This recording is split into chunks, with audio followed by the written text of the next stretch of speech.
Okay, good afternoon, everybody. Happy Saturday.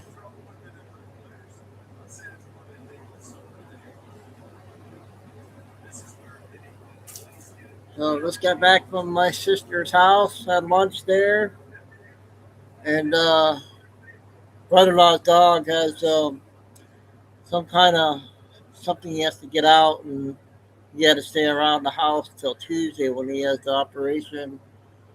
So we didn't do nothing today. So it's kind of muggy out.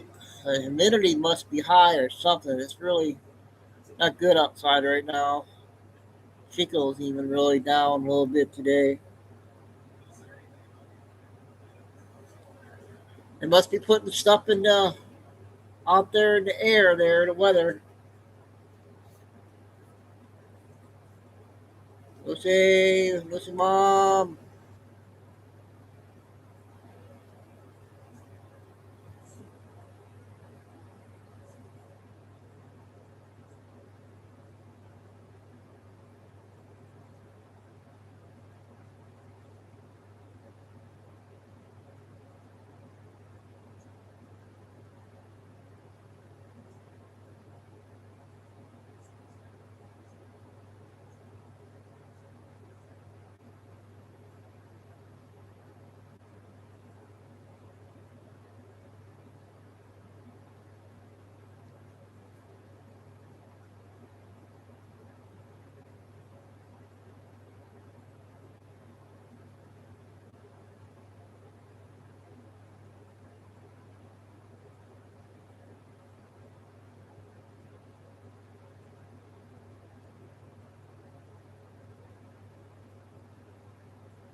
We're gonna have two big shows again, guys.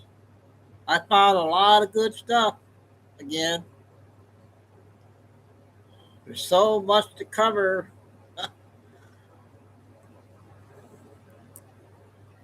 So last night they had a Turning Point USA, and I got four videos I'm gonna share from that. One is Sarah Huckabee, and the two other ones are somebody I don't familiar with. And is my screen okay? I hope it's clear. Um, and then the fourth one is Erica, and somebody they're really getting that one with Erica out because somebody in the background was really calling her out. So we'll be listening to that after we do the first two videos I got lined up. The first one is Penny, oh, wait, the Wire channel from yesterday. I don't think we did. I don't know if we did the Wire channel yesterday or not. I think we did the old one.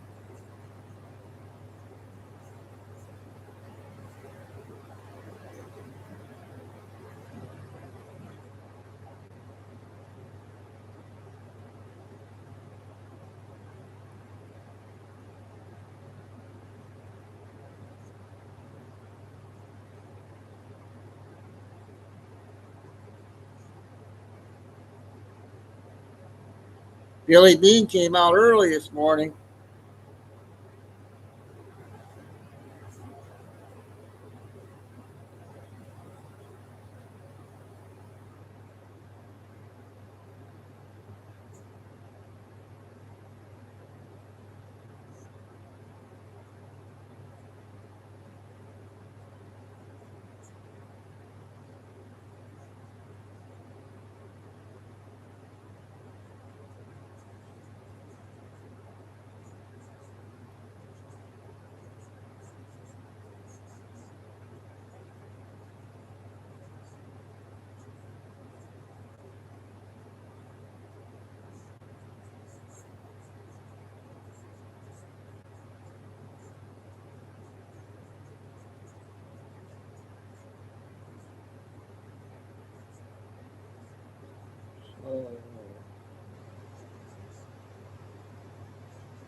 Maria, how's it going, Maria?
All right, we'll be getting started here in about a minute or so. We'll go up to 10-minute time there.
So we'll do the first three with Benny till we get everybody in here.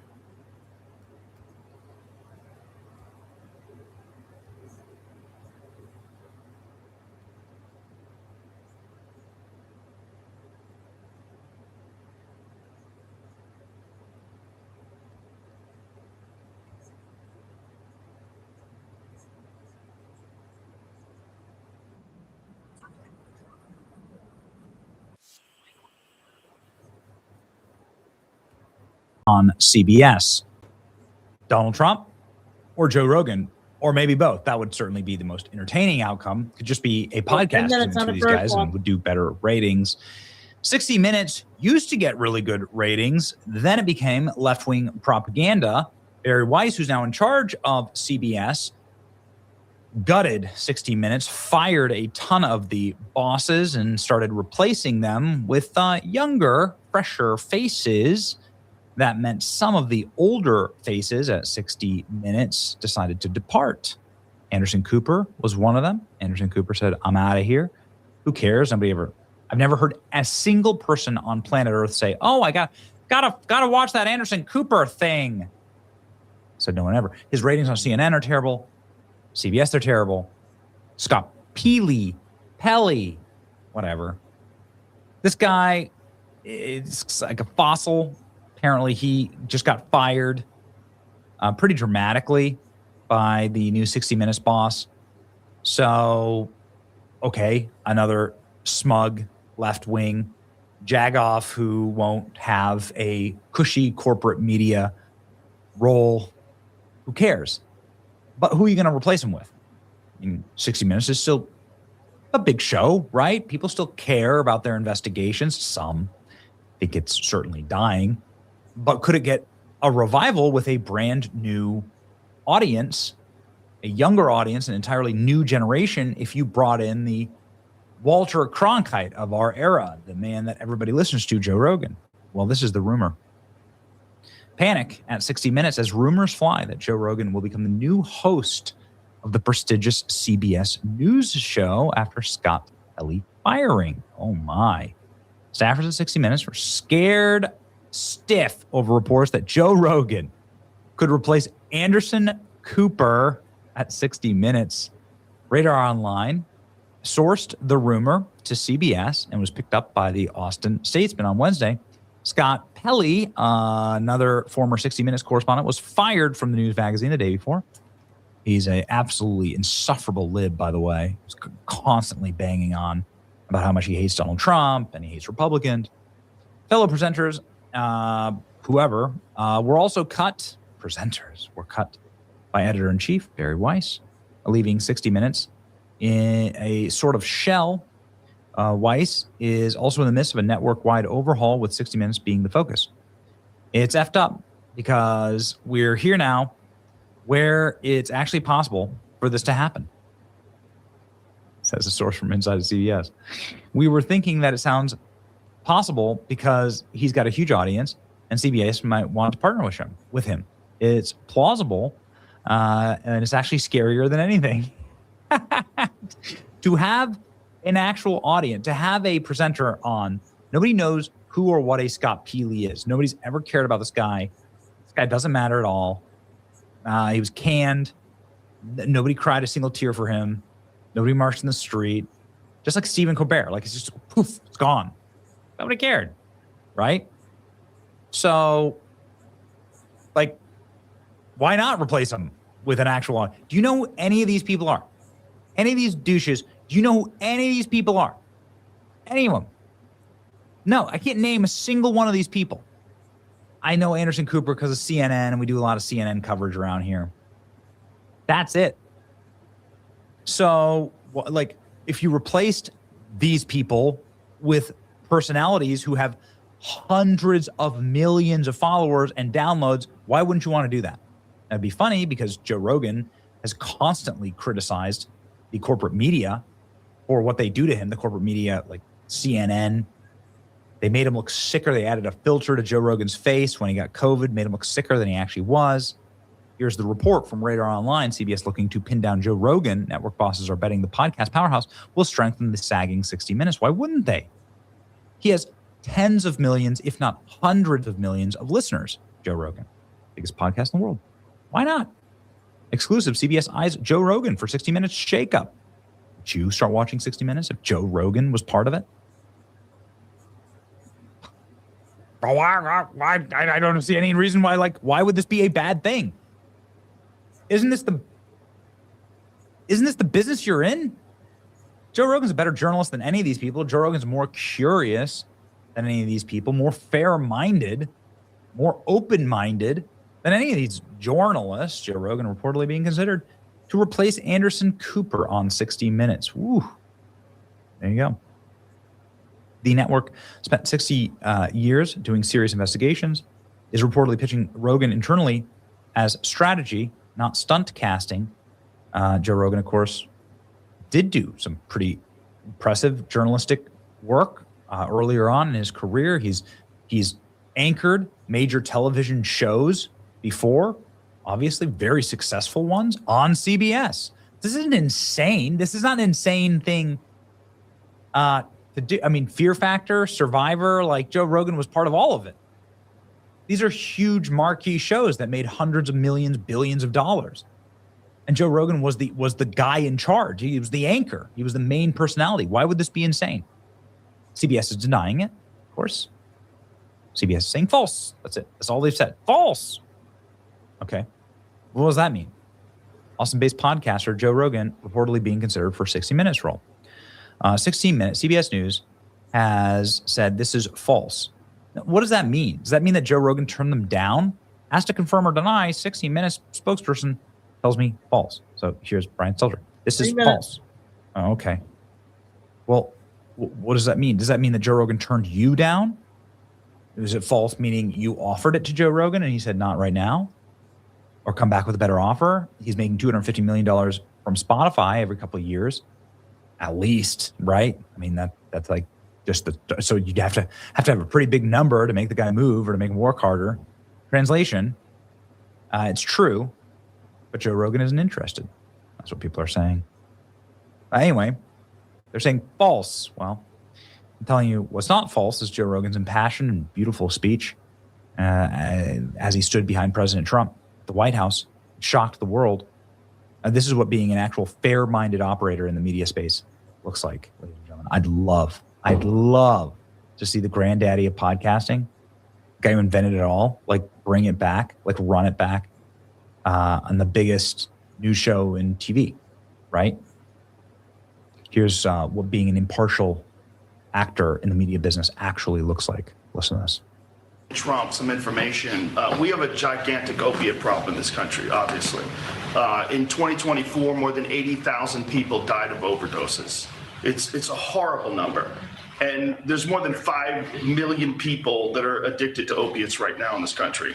With one dose of Ibogaine, more than 80% of people are free of that addiction. With 2 doses, it's more than 90%. I sent him that information. The text message came back, sounds great. Do you want FDA approval? Let's do it. It was literally that quick. These drugs are illegal not because they're harmful. They're illegal because of the 1970 Controlled Substances Act that was passed by the Richard Nixon administration. They did it to target the civil rights movement and the anti-war movement. It's not because these drugs harm people. And for 56 years, we've lived under those terrible conditions. We're free of that now. We're free of that now. Thanks to all these people that we see next to me, and thanks to President Trump.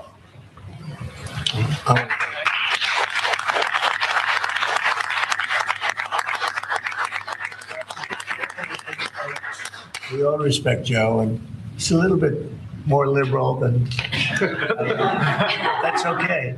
I have a lot of friends that are liberal. Joe is an amazing guy, and he wrote me a little note about this, and I had it checked out. I didn't just do it. I had it checked out. I went to Bobby and Oz. I went to some of the people that work for you, real pros, and everybody came back with the same answer. You know, normally they'll come back, because this happens a lot. I have a couple of them like that where they're not sure. It's like, you know, it goes 2 ways. This thing, everybody thought it was incredible. And I told Bobby, I said, Bobby, let's just do it and get Oz involved, and it's going to get done so quickly. And you guys did a great job. Would you like to say something else? Mr. President, I want to thank Matt Zorn, who's hiding.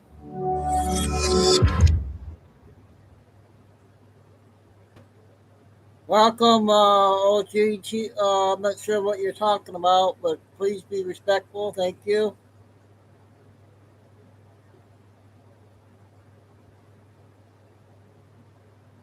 Hey, Lucy, this is last night in Philadelphia. I don't know if you heard about this. Oh wait.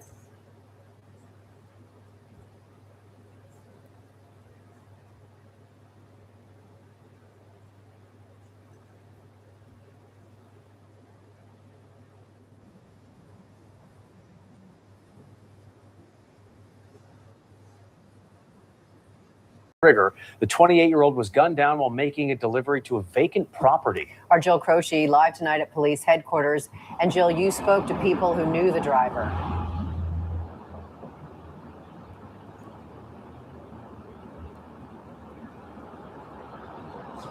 The 28-year-old victim was clocked in at Pete's Pizza off Ridge Avenue in North Philadelphia when his delivery took a fatal turn. The manager there described him as a good guy and always willing to work. He also worked at the location's West Philadelphia spot.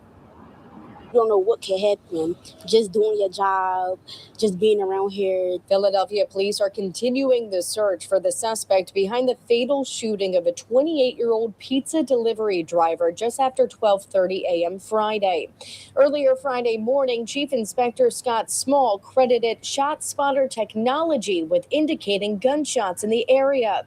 That's when 22nd District Police and Housing Police responded to Raymond Rosen Homes courtyard. He was laying on the ground unresponsive, bleeding heavily with a gunshot wound to his head. Chief Inspector Small says 3 shots were fired from a semi-automatic weapon. All 3 spent shell casings were just a few inches away from where this victim was laying on the ground. First responders also located the victim's vehicle, which still had a pizza warmer inside. Inside the vacant property, 3 pizza boxes and a bag were left unopened. Somehow, when he went outside of the property, that's where he was shot. Police haven't shared any description of the shooter, but John A. wants to see the person held accountable. He need to go to jail. He need to be locked up ASAP. They need to find him. Police say Philadelphia Housing Authority has cameras, and they captured the delivery man walking and 2 others following the would-be victim. Private cameras are also being looked at. Pete's Pizza off Ridge Avenue was in the news twice in 2024, once in June for a delivery driver gunned down outside the shop, and in November when a man was gunned down inside. Okay, that's from Philadelphia there.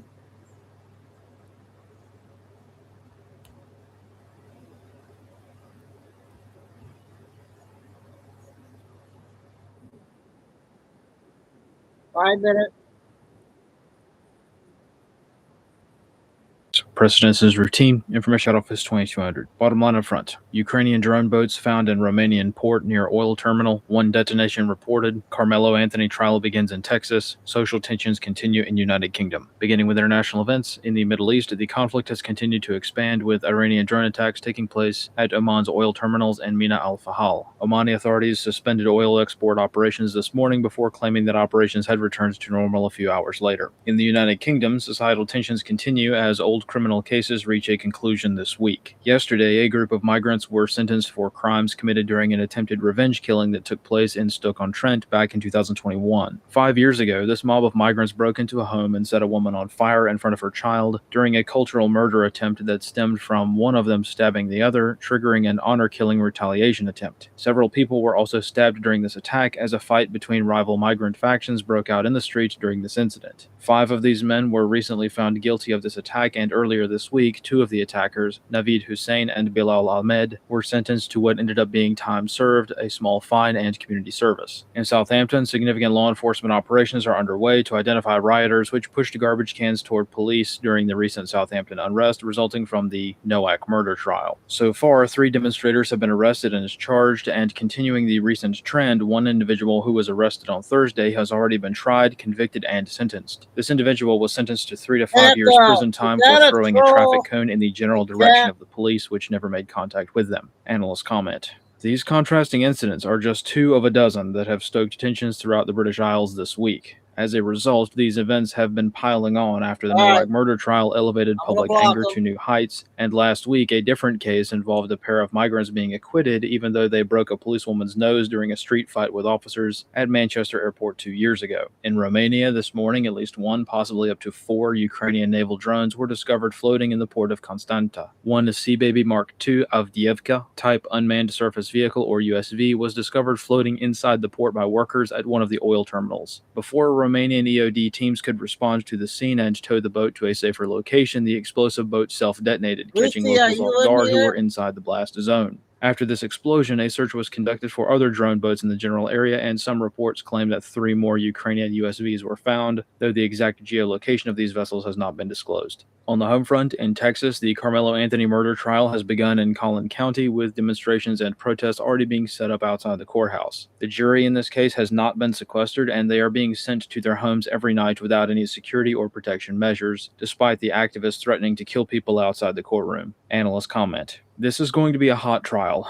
with a high potential for riots no matter the outcome. Like it or not, this is already a racial thing, and the situation at the courthouse has been rather spicy, even though the trial has just begun. So far, the numbers of activists and militant groups on site at the courthouse remains comparatively low. Only a maximum of a few dozen people have been observed, with most of the persistent protests being hosted by a handful of people who can afford to attend a protest during a workday. Nevertheless, the more hostile crowds are already on site, and the potential for riots and violence is already high, with larger crowds expected to gather over the weekend. Analyst comments for this wire. Based on the geolocation alone, there is nearly zero chance that the drones found in Romania were merely off-course munitions which washed ashore after losing contact or becoming damaged. The main explosive boat that was discovered was found deep inside the port, past multiple breakwaters, nestled directly adjacent to a major oil terminal where oil tankers normally are berthed to unload petroleum. More broadly, drone boats washing ashore, either from some kind of mechanical failure or due to combat damage, is not exactly a rare sight along the Black Sea coast, as these things happen sometimes in war. However, in this case, it would be extraordinarily unlikely for this vessel to end up where it did, just based on the drifting of the tides. The addition of 3 other drones, all with independent guidance systems and control measures also being found in the same area, decreases the chance that this was an accident. The drones found outside the port can be explained away easily, but the one found deep inside the port, right next to a highly flammable oil terminal of all things, is harder to justify. As a result, this was almost certainly a deliberate action, though the motive for such is questionable. Romania and Ukraine are on the same side during this conflict, and it would make no sense to target Romanian oil because Ukraine itself is one of Romania's biggest clients. It's possible that this attack is a false flag incident conducted by Russia, but that's unlikely at the moment because Russia has not had much success in mimicking Ukraine's drone boats, and if this was the Russians, it would be an uncharacteristically well-detailed deception operation. On the other hand, it's also possible that this was a false flag attack conducted by Ukraine, using their own drones, which were planned to detonate before being discovered. But due to either jamming or some other mistake, it did not explode before the sun rose this morning and the drones were discovered. Regardless of what the investigation eventually discovers, it's almost certain that these drone boats were genuinely Ukrainian and did not end up inside the harbor by accident. This concludes The Wire for 2300 Zulu, June 5th, 2026. Okay, Wire. Samantha, until I get my mods in here, can you help me out a little bit? Thanks. I don't know. I thought Lucy was here.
Here, look.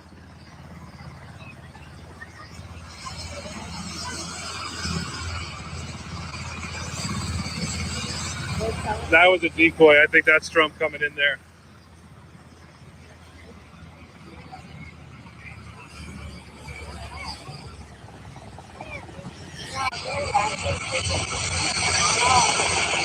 Yep, there he is.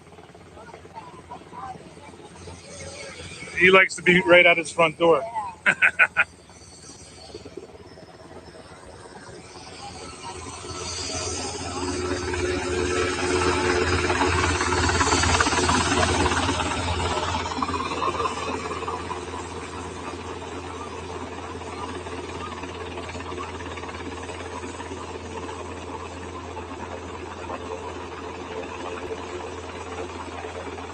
Good luck.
There he is.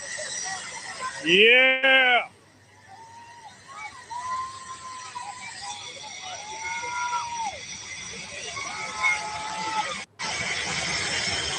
I'll come back online.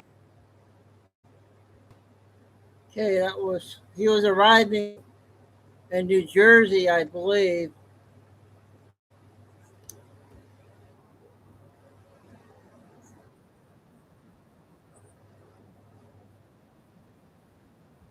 Was a little bit to the right, and there was, of course, just a thin line, and now it's covering the sun directly and spreading out. There are no other signs of clouds in the sky, just a line that goes straight through the sun, and then it arcs. See this line? And then how it spreads out and go like that. Yeah, here we go. And then boom, just a line that a plane made that sprayed a bunch of chemicals all over the planet.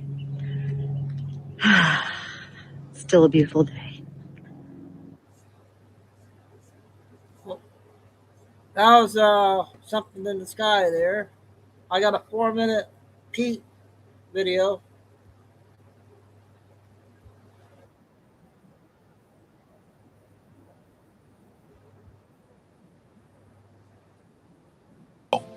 Learned on these beaches.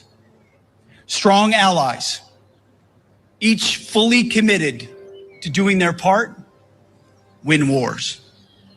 The men buried here fought in a warfighting alliance where every partner brought its full measure of industry, courage, and sacrifice. Not empty slogans, not lavish summits, not communiques. Real allies doing real things, taking real losses for a shared cause worth fighting and dying for. Each nation pulled its weight. Each nation bled. America will lead, and we must. But capable allies must be right there with us, shoulder to shoulder, in the breach, when it matters. In the years since these beaches, much of the West, in some places, in some quarters, and in some capitals, grew comfortable. We forgot that freedom is not free. We forgot that peace is not wished into being. It is bought with purpose, with honor, and with strength. The men who landed on these beaches knew this. The question we ask ourselves is, do we?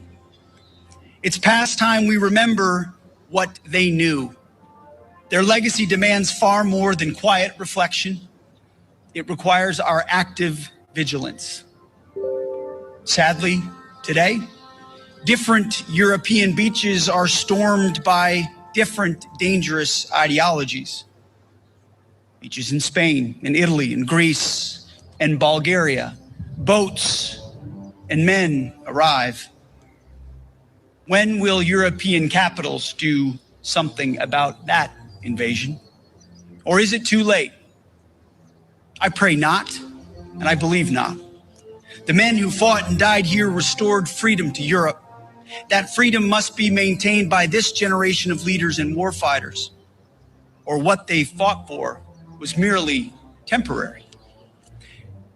As our great president Ronald Reagan once said, freedom is never more than one generation away from extinction. You don't pass it to the next generation in the bloodstream. It must be defended by each and every generation. We stand by our allies, and we expect our allies capable and ready to stand alongside us. The heroes of 1944 did that, and may we. Peace is secured only through strength, and it's strength on both sides of the Atlantic, fortified by readiness, shared military capabilities, and an unwavering political will.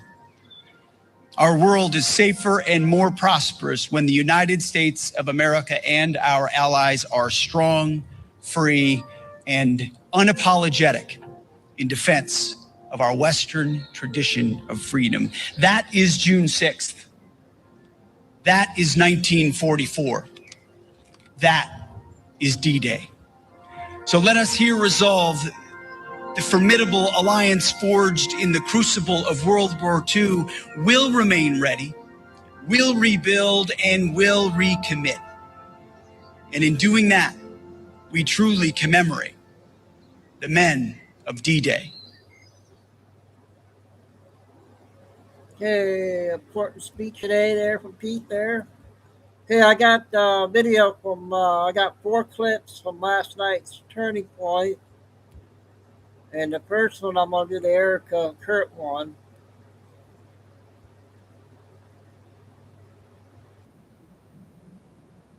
"18 minutes, you guys, on that first one. Everybody talking about it.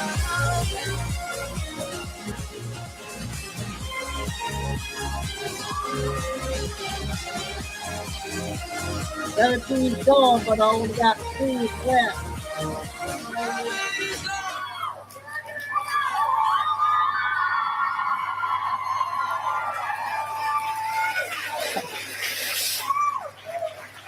It is so good to see you guys. My sweet Gigi doing her little mommy. She's very big with the microphone lately. She takes off of her daddy. So she, with her daddy's little microphone, mini one that she has, she wanted to be able to do my intro. So why not? It's my little voiceover for my intro. So precious. But so much in my life, just like yours, has changed since I've last been up on this stage with my husband 1 year ago. Who was here last year with us? Who's first time ever coming to Turning Point USA conference? Wow. I love it. Hi, you guys. Hi. Today is really special for a multitude of reasons, but today marks 14 years, the day that my husband decided to start Turning Point USA.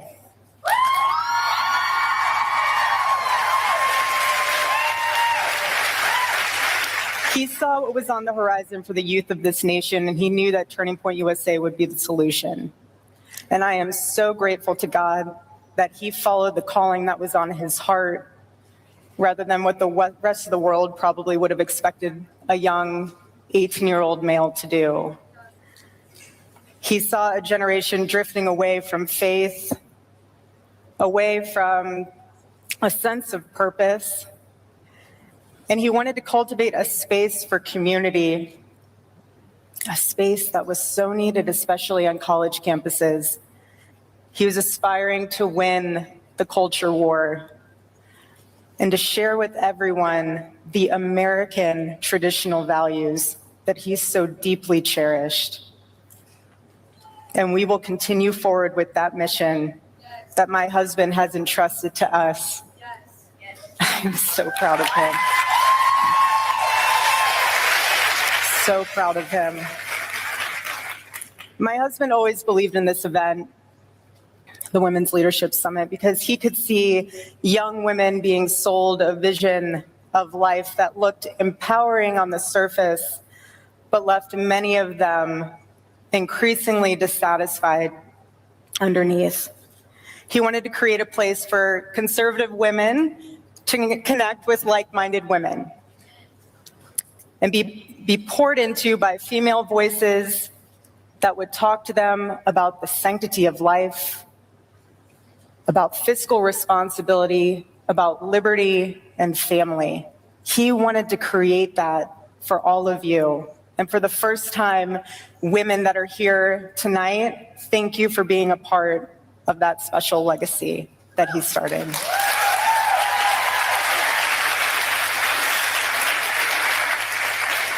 Charlie would often say that feminism was about wanting women to become men and eventually not needing men. He watched feminism rear its head on college campuses in a way that was openly hostile to conservative women who were told to reject the very things that make womanhood unique. Things like motherhood is a burden, marriage is a trap, or motherhood is something that should be stalled or not even experienced at all in a woman's life. While also pushing the narrative that men are the enemy and that having no one in your life is a strength. But we weren't created to be alone. Scripture reminds us that men and women were designed to depend on one another, to support one another, to build together. That is God's design for us. At its core, feminism is a worldview that treats many of the things that make women uniquely women as obstacles to overcome rather than divine gifts to embrace. This worldview results in a culture where womanhood is viewed as a competing force against manhood rather than something that is complementary. As women in today's world, we are blessed with far more choices than any other generation. Any other generation in history, we have far more choices. But why is that having all those choices is now leaving us with far less clarity about who we are and what we are created for? So truly, the question that's actually facing modern women today isn't so much a rhetorical question of, is this all there is? Is this all there is to life? It's actually a deeper, more thoughtful question. It's a moral and a spiritual one. What life's vision will you pursue? Freedom without responsibility is reckless. It endangers the very fabric of our society. And alternatively, when both men and women in society faithfully carry their responsibilities with integrity and honor, that's how societies flourish and how great civilizations are sustained. Each wave of feminism, and the judgment of culture analyzing women down to an ideology completely overcomplicates something so simple and beautiful as womanhood.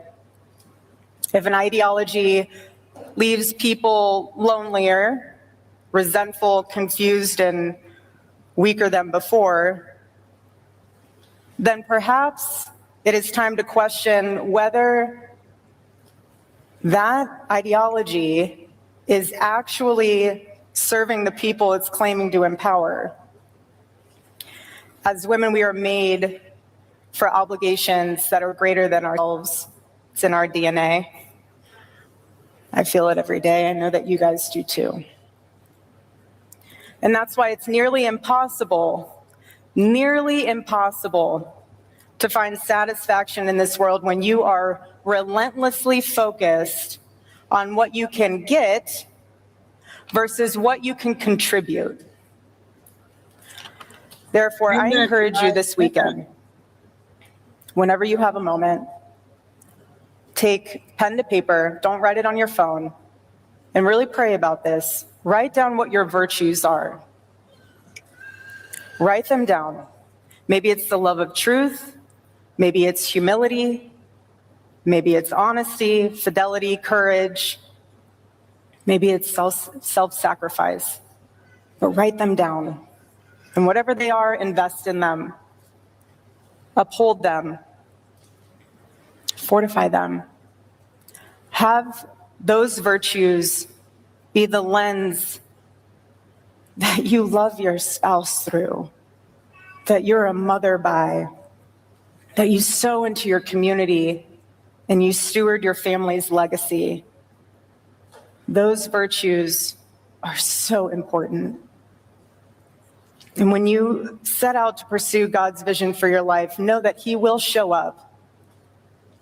He will provide, and He will honor your obedience to His calling. The world has a tendency to overcomplicate the most beautiful and simple things in this world. But to the women in this room who are Christian, it's actually quite simple. The world will say your life belongs to you. It does not. Your life belongs to Christ.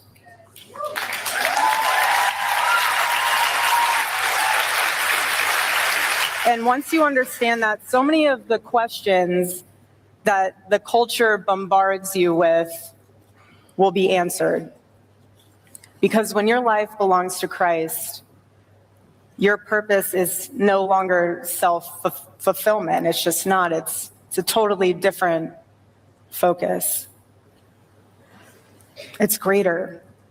It's more rewarding. It positions you to be on a path that God meant for you.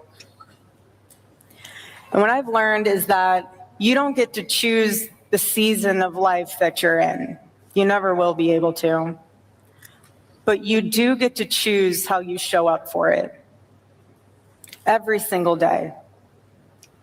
When your feet touch the ground, you do get to choose. Somebody should be yelling. Even if it takes everything in you to just say, God, give me grace. You choose that. And it's important to remember that happiness comes and goes. It is so fleeting. But the joy of the Lord withstands all.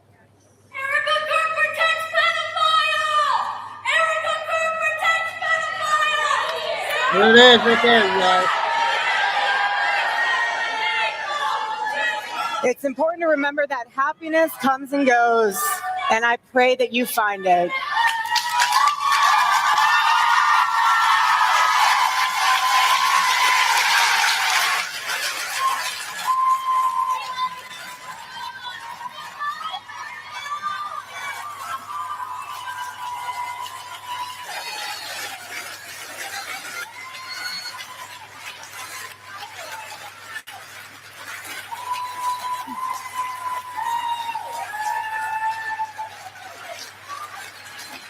That's an important moment. Love you guys.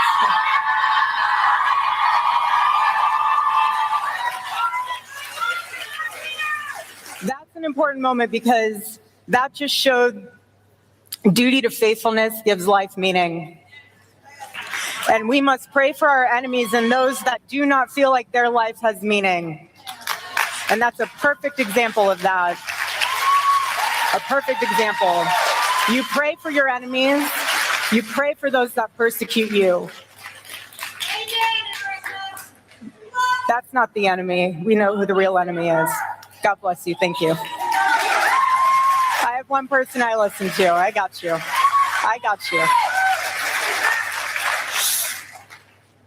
But God's mercy for me during this season has been a blessing filled with faithful women who have surrounded me, who have come up alongside me, who have prayed for me, who have prayed with me, who've walked alongside one of the hardest moments of my life, pouring into me, reminding me to always look towards God. So again, in all of this, you have a choice as to which path you take in life. You can be a woman of the world, as we just saw, or you can be a woman of the word.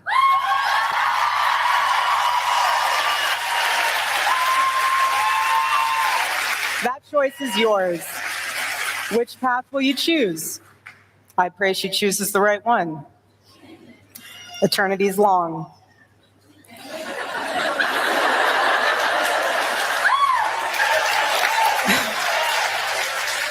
But there will be a day, 10 to 15 years from now, when my children will look back on this season of life that us three are going through, and they won't remember it fully because they're so young.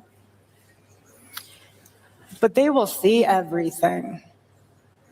They will see how this world talked about their father, their mother, even themselves. They will be able to read every headline, every accusation, every lie. And my prayer is their focus isn't on all that noise, but rather on how their mother showed up and how she handled it.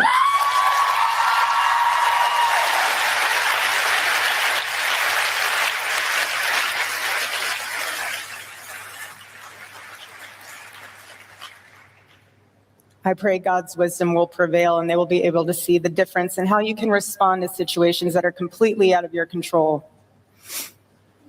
I want them to see how you can remain gracious when people are deeply unkind, how you can remain composed and prioritize what matters most in the most chaotic situations, how you can still persevere carrying the cross that God has asked you to carry, and it doesn't turn you bitter. How you can rise above it all when you surrender your life to Christ, knowing the greatest freedom in the world is belonging to God. And knowing that you never have to prove yourself to anybody in this world. Only God. That's all that matters. So every woman in this room is building something. We're all at different points in our life, different seasons, but you're building something. Your habits, your family, your future, your values, your character, you're building that. So again, I'll ask you, what type of woman do you want to be? Whatever you choose, just know that those actions and the action of choosing itself is a deliberate thing. Have more babies than you can afford.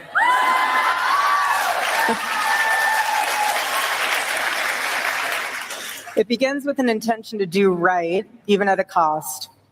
And over time, it settles into one and forms character, a fixed disposition that radiates through actions. Every choice made for a good reason makes a good mark in your soul. Every choice made for a bad reason makes a bad mark in your soul. And one day, all of this, this life, every win, every loss, the criticism, the heartbreak, the joy and the sorrow, it'll all be reduced to dust. But what you etched in your soul remains forever. So build a life that can survive eternity.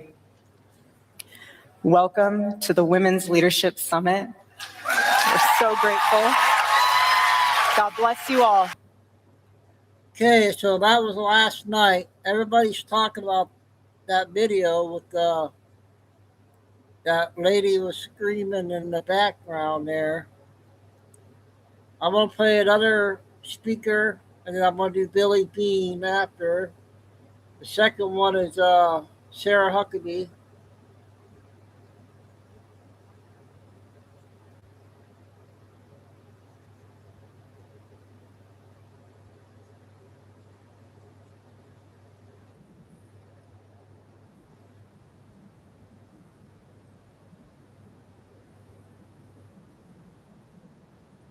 Does it make you proud to be an American? Not much will.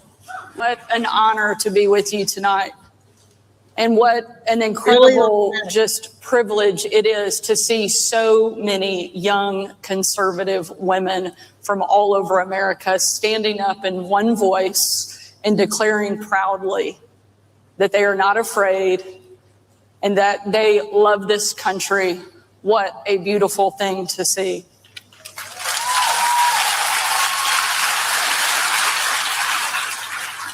Some of you may know me from previous roles that I've held, maybe as the former White House press secretary to President Donald Trump.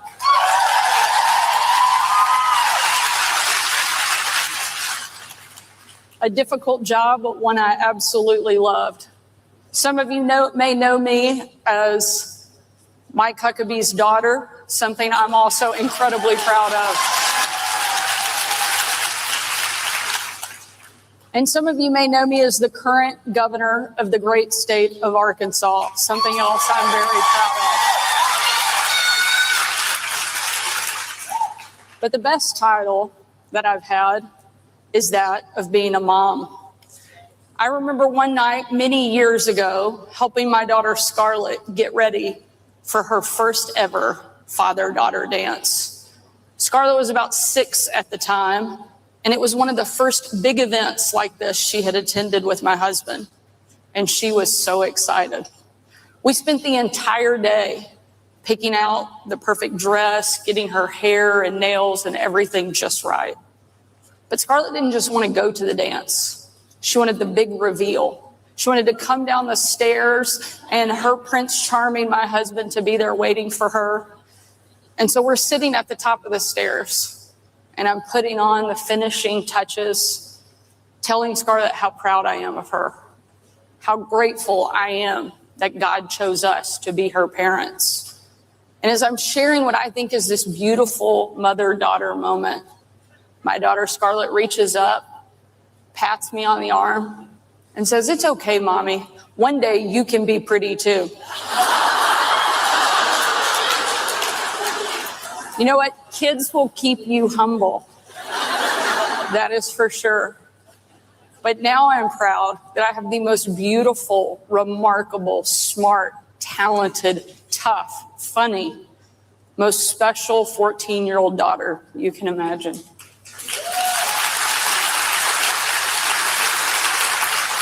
You know, when I started at the White House, my kids were 5, 3, and 1.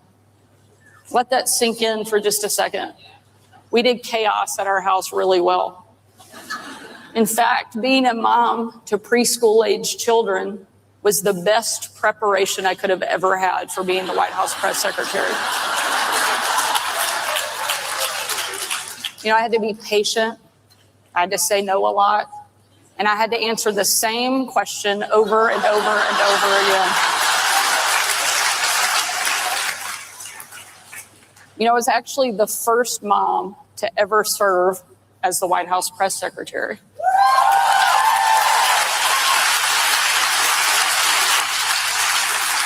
And since then, Donald Trump has now appointed every single person after to be a mom.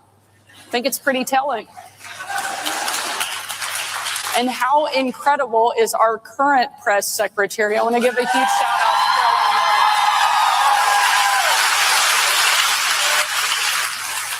She is doing such a spectacular job and setting such a great example for every young woman in the country. She's fearless, she's smart, and she never shies away from standing up for truth and her faith. And I'm so honored to call her a friend. I'm now the first woman to lead my state and the youngest governor in the entire country.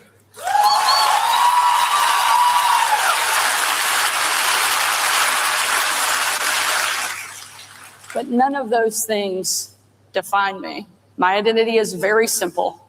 It is as a Christian.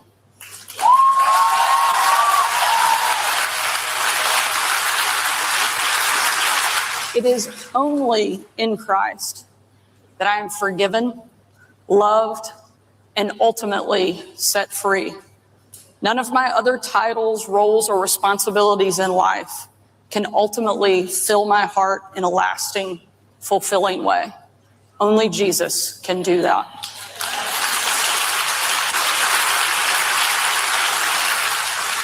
And let me be clear, that is the fundamental difference between us and the secular radical left.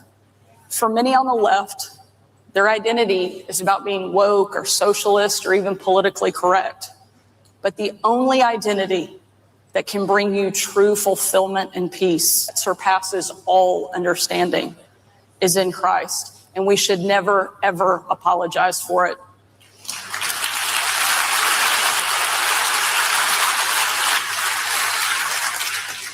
My dad taught me an important lesson. God does not make mistakes, and he makes each one of us unique with our own purpose. So we should never try to be anyone or anything other than who God created us to be. My identity in Christ means that I know who I am. I don't need the New York Times or CNN or anyone else to define me.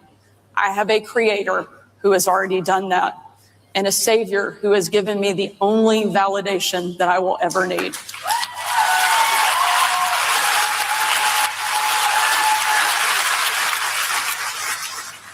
I ran for governor because my state needed a leader with the courage to do what's right, not what's politically correct or convenient. A leader who will not retreat, will not surrender, and will not bow down to the left. Not now, not ever.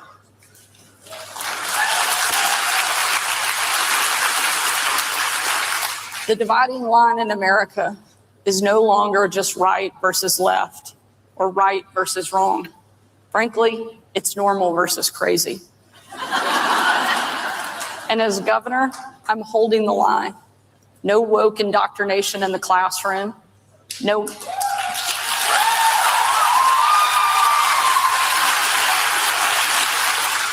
men in women's sports or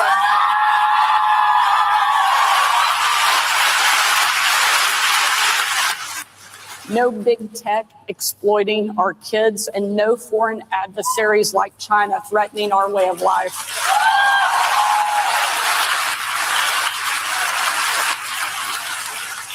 I was the very first governor in the country to kick China off of our farmland and out of our state and make them pay for it on the way.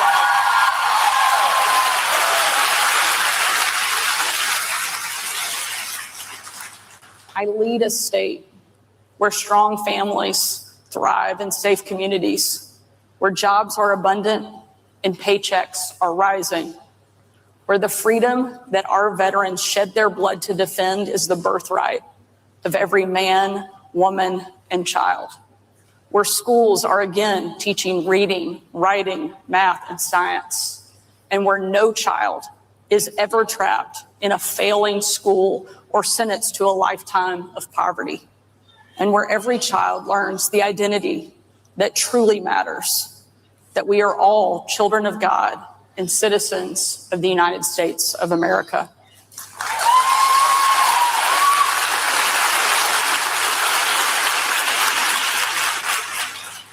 Just 60 days before I was elected governor in 2022, I was diagnosed with thyroid cancer. I wasn't sure what that meant for my family or for my future. It hit me that at 40, I could leave a husband, a widower, and our 3 young children without a mom. In that moment, I realized that nothing is guaranteed in this life other than God's grace to those who put their faith in Him. Grace is a concept that many of us struggle to understand. I believe Billy Graham explained it best. God's grace is doing for us what we could never do for ourselves, and it's something we don't deserve. Confronted with the news that I had cancer and that my life might be cut short, I battled fear and a sense of helplessness. I had to remind myself of God's promise that He would never abandon me. So often, people misunderstand our faith. They think if you simply believe in God, that life will be easy, when in fact, it's often quite the opposite.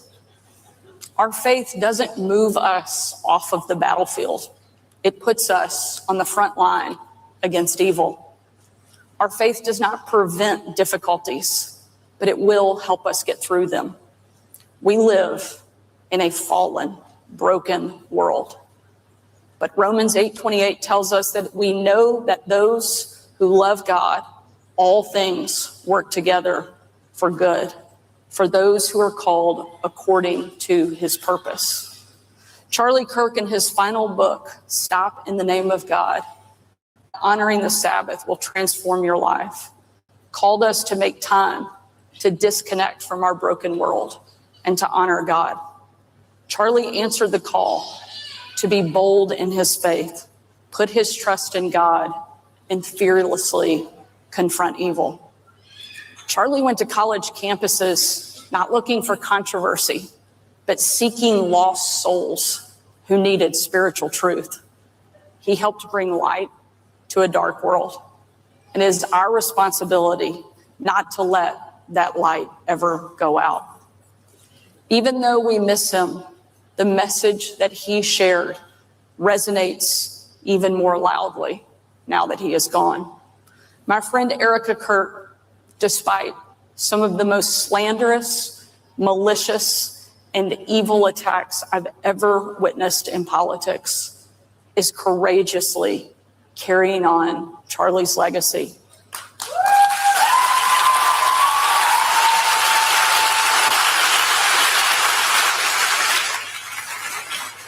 And by being here tonight, so are each of you. You are part of something so incredibly special. And I'm so thankful and so proud that Erica is fighting so hard to keep this movement alive and strong. Charlie was certainly someone who used technology and social media to deliver his message, but he also understood the threat of being consumed by it. He reminded us to honor the Sabbath and to, quote, remember who we are, not slaves, not machines, not commodities, but image bearers called to be still and know that he is God. Charlie understood that the relentless pull of the digital age and the constant erosion of meaning is a danger to every one of us. God used Charlie in life and in death to advance his mission. And Charlie's final message about returning to God in the simple things in life should not be lost on any of us. Not long ago, my husband Brian and our 10-year-old son George were driving out to a friend's hunting camp. It was late, they had the music on, and George put the window down so he could look up at the stars. He turned to my husband and he said, it should be a rule that you can only live where you can see the stars. After the hunt the next morning, they were driving back home, and George said to Brian, Daddy, I've made my decision. I'm going to live here in Arkansas when I grow up. It has it all. You can farm, you can hunt, you can fish, and you can see the stars.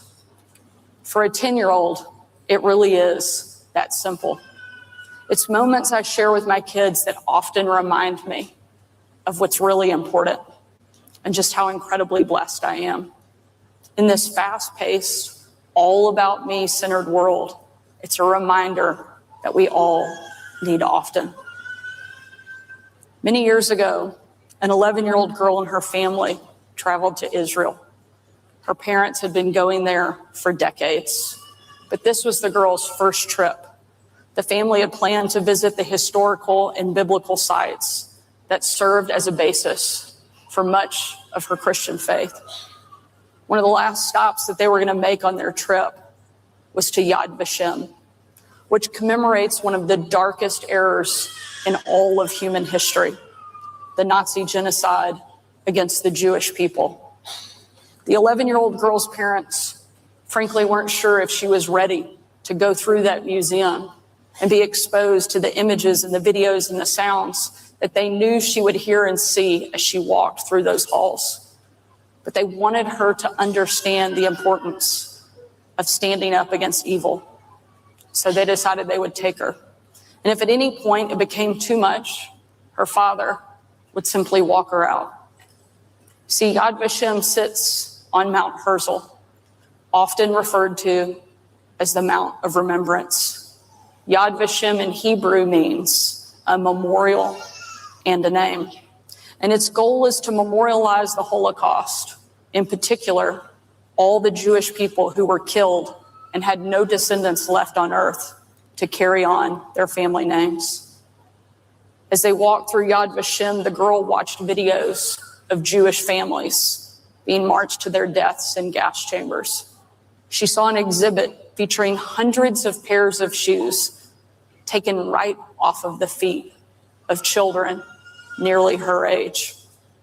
She listened as the names of the 1.5 million Jewish children murdered by the Nazis were read off one by one, and was told that it takes 3 months to get through the entire list. The 11-year-old girl didn't speak as she walked through Yad Vashem. At one point, she reached up and she gripped a hold of her father's hand, but she still didn't say a word. Her father never left her side as they watched through, really not looking at the exhibit, but watching his daughter, wanting to know and understand and see if she understood the importance of why they were there. The father worried that they'd made a mistake, that they had put too much on their young daughter's shoulders. But they got to the end and there was a guest book for the visitors to sign on a podium, much like the one I stand at tonight. The little girl reached into her father's coat pocket and took out a pen that she knew was always there. She leaned over and wrote down words that neither he nor she will ever forget. Looking over her shoulder, the father watched as his daughter first inscribed her name, her home, and later wrote these words. Very simply, very innocently, why didn't somebody do something? Tears welled in the father's eyes, and in that moment, he knew that she got it. The little girl understood that all it takes for evil to win is for good people to do nothing. The reason I know that story so well and the impact that it had is because I was that little girl and it was my dad who walked me through that museum.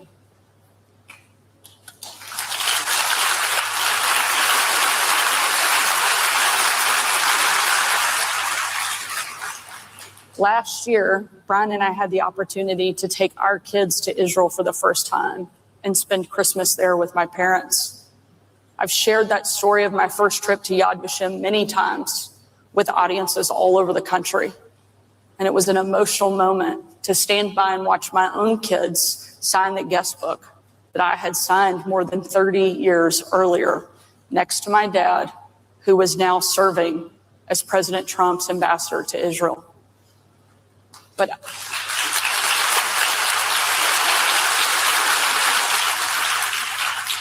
But the lesson I want each of us to take with us tonight is that we never want to live in an America where a father looks over his daughter's shoulder in the halls of a museum dedicated to a once great, powerful, and free country and watches as she writes, why didn't somebody do something? Giving in to fear paralyzes us and allows evil to win. Each and every one of us is called to courageously stand up to evil and to be the somebodies who do something alongside a God who loves us and will never abandon us. If we want our kids and one day our grandkids to grow up in America that still means something and still stands for the values our country was founded on, then we have to be willing to fight for it. America is the greatest country that the world has ever known because it's the freest country the world has ever known. And that's what this organization is all about, protecting and preserving that freedom and making sure it's passed on to the next generation. You play a big part in that. So thank you for being here and for dedicating yourselves to an important movement. And thank you for being the next generation of leaders on a mission with Christ to fulfill his design purpose for America. Thank you for being the somebodies who do something. Let's go out and win. Okay, that was the last night, you guys. We're going to do Billy B now, 25 minutes.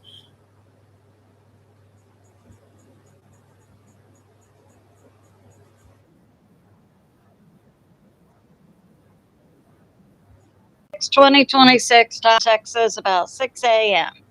And thanks for like, subscribe, and share.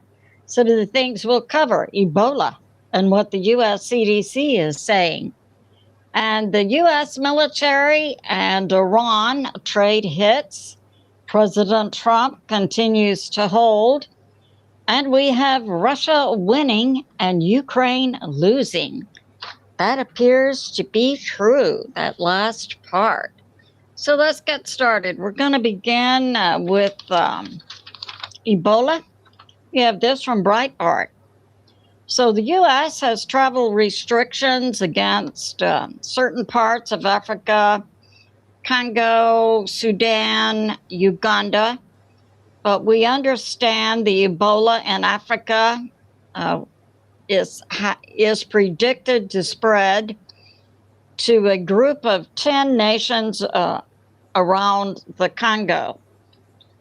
And we have travel bans in place in the U.S. for people who've been to certain places of Africa, and they can only check in for screening at 4 U.S. airports: Washington, Dulles, Hartsfield, Jackson in Atlanta, George Bush in Houston, and JFK in New York. And we have travel bans also are in place in Canada and the Bahamas. Thailand actually has more than a travel ban and more than a screening. When you come in, they actually quarantine you. And we have this coming out from the Congo Communication Minister, Patrick Muyaya, who says that other nations putting travel bans against the Congo is discriminatory. And I got this to say to the communication minister of the Congo, shut up. So that's going on. Now, we have some information coming out this morning from a CDC briefing. And I noticed how carefully worded that CDC information was, as well as how carefully worded the information coming from the WHO representative who's in Africa. What we know now, as I've been putting out, that initially we heard the first Ebola case in the Congo took place about mid-April. Then we had information coming out from the WHO that 3 Red Cross workers had died at the end of March, meaning their incubation time would have been about the 1st of March, believed to have died from Ebola. Now today, the new update from the U.S. CDC is it's most likely the first cases of Ebola in Africa, Congo, occurred the 1st to the middle of February. This is June 6th. So let's go back. We have May, we have April, we have March, we have February. I submit this. Based on that timeline of cases occurring in Africa, and the first we heard was mid-April, with cases then beginning to be treated, I submit this. The WHO and the Congo have no idea how many people have been exposed, how many people have actually died from the Ebola. And I submit this could somewhat also apply to the U.S. Why? That means that we had coming into the U.S. people who had been in these areas of Africa since the 1st of February. And I believe that's why we're seeing the CDC now standing up quarantine protocols in 41 U.S. states. But I do believe in the power of prayer also. But this is going on. And the number of cases currently active or currently known about in Africa is up to 1,200 with 400 deaths. And The CDC and the WHO had put out a model on Friday, which is what the CDC was also reporting about, predicting how many cases they would see in Africa. They're saying now, because of the health or lack of health quarantine protocols that are in place in Africa and the cultural bias in Africa, who believe the Ebola is witchcraft and they shouldn't seek medical treatment. They also have a cultural practice of touching and caressing the dead body of a family or loved one, which also spreads Ebola. And also complicating this is the fact that the Ebola apparently began as early as February 1. So that's going on.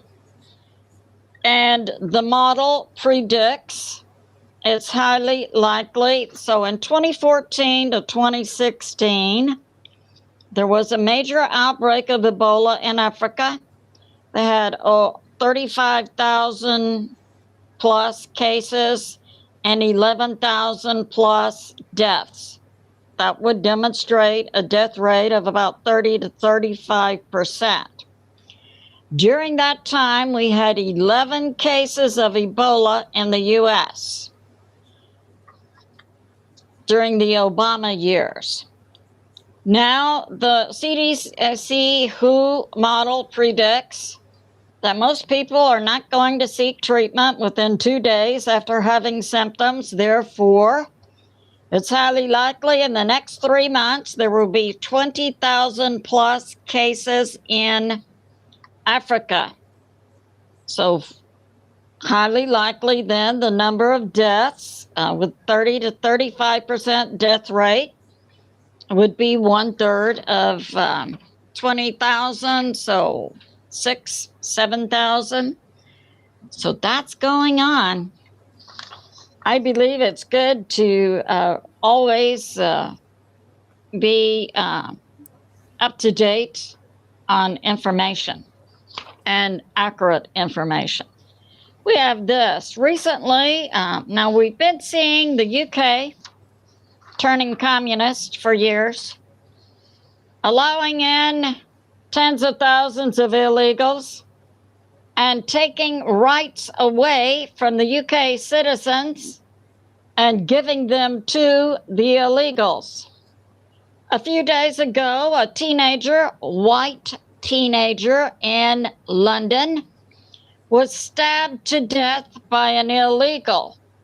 When the police came, they put handcuffs on the bleeding, stabbed teenager and let the illegals go.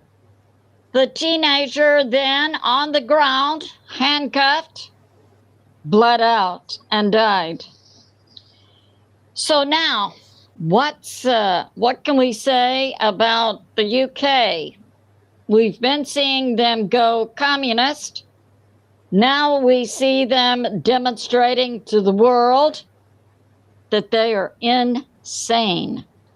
And we have this remark from Vice President Vance, which I like. So Vice President Vance says Henry Novak, the stabbed white teenager in the UK, died the same way as civilizations die: abandoned, handcuffed, and accused of hate crimes he did not commit. Yeah, I think I could vote for J.D. Vance in 2028. How about you? And we have this from the Duran. Okay, so back and forth, we have multiple sources for the Ukraine-Russia conflict. And some say Russia's winning, and some say Ukraine is winning. So in my last report, I put out that information from retired Colonel Douglas McGregor, who I consider a certainly a credible military analyst who said Ukraine was winning. We have today the Duran, that's two European journalists, Alex Christoforo and Alexander Makaras, also putting out that Russia is winning and Ukraine is losing. So we've been seeing go on in St. Petersburg, Russia this week, an economic summit. President Putin spoke there and spoke about the Oreshnik, a ICBM against which there does not appear to be a counter, Oreshnik. They tested it once about a year ago in the center of Ukraine. It had no conventional weapons on it and certainly no nukes, only the kinetic power of the rocket or the missile plowed into the earth, leaving a crater about, I think, a radius of about 200 feet with a depth of 60 feet. No warheads on it. Now, Russia is trying to figure out what impact an Oreshnik would have on populated areas. And it's believed Russia is talking about dropping an Oreshnik on Kiev, the capital of Ukraine. I submit, highly likely, if Russia uses an Oreshnik armed with conventional weapons, that Kiev will be flattened. Maybe that's why we're hearing that Zelensky wants to set up an Ukraine government in exile in Poland. So that's going on. And we have this. Also, 12 minutes, you guys. Ukraine's military is plagued with 1 minute people in chat today. Young men and boys with 1 week of wearing a uniform being put on the front line. Also, thousands of desertions. So that's going on. And we have this from Enforcer. It's highly likely, yes, we've been seeing multiple hits on Russia since the U.S. has been in the Middle East and their conflict against Iran. And we know that Russia and China are sending weapons and intel to Iran to be used against the U.S. military, which has resulted in the death of U.S. soldiers. Since the U.S. has been in this conflict in the Middle East, we've seen a dramatic uptick in Ukraine's drone hits on Russia, especially targeting their oil and gas facilities.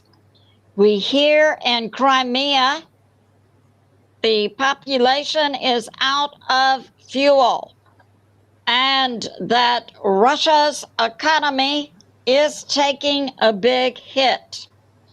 We have this now from Israeli News Live. And as I've put out in my recent videos, I believe Iran, and back to the Middle East, already has nukes. That was recently corroborated by Pepe Escobar. My position is that Iran has had nukes for decades.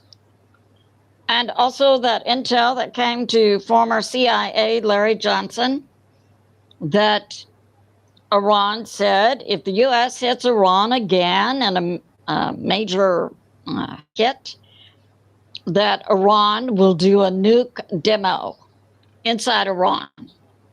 Now we have this from Israeli News Live. Sources he has, Stephen Bannon is also former CIA, and I believe his bloodline is Jewish. He speaks and reads Hebrew. He has contacts in the Middle East. Puts this out, it's believed Iran has 7 to 20 nukes. And that it's highly likely the U.S. Special Forces Airborne will soon be in Iran. So that's going on. And we have this. So we've been seeing this week, today's Saturday, all week long, we've seen the same scenario going on in the Middle East between the U.S. and Iran. At least 3 times we've seen the same scenario. Iran will launch missiles toward U.S. destroyers. 2 we know of, the Truxton and the Mason.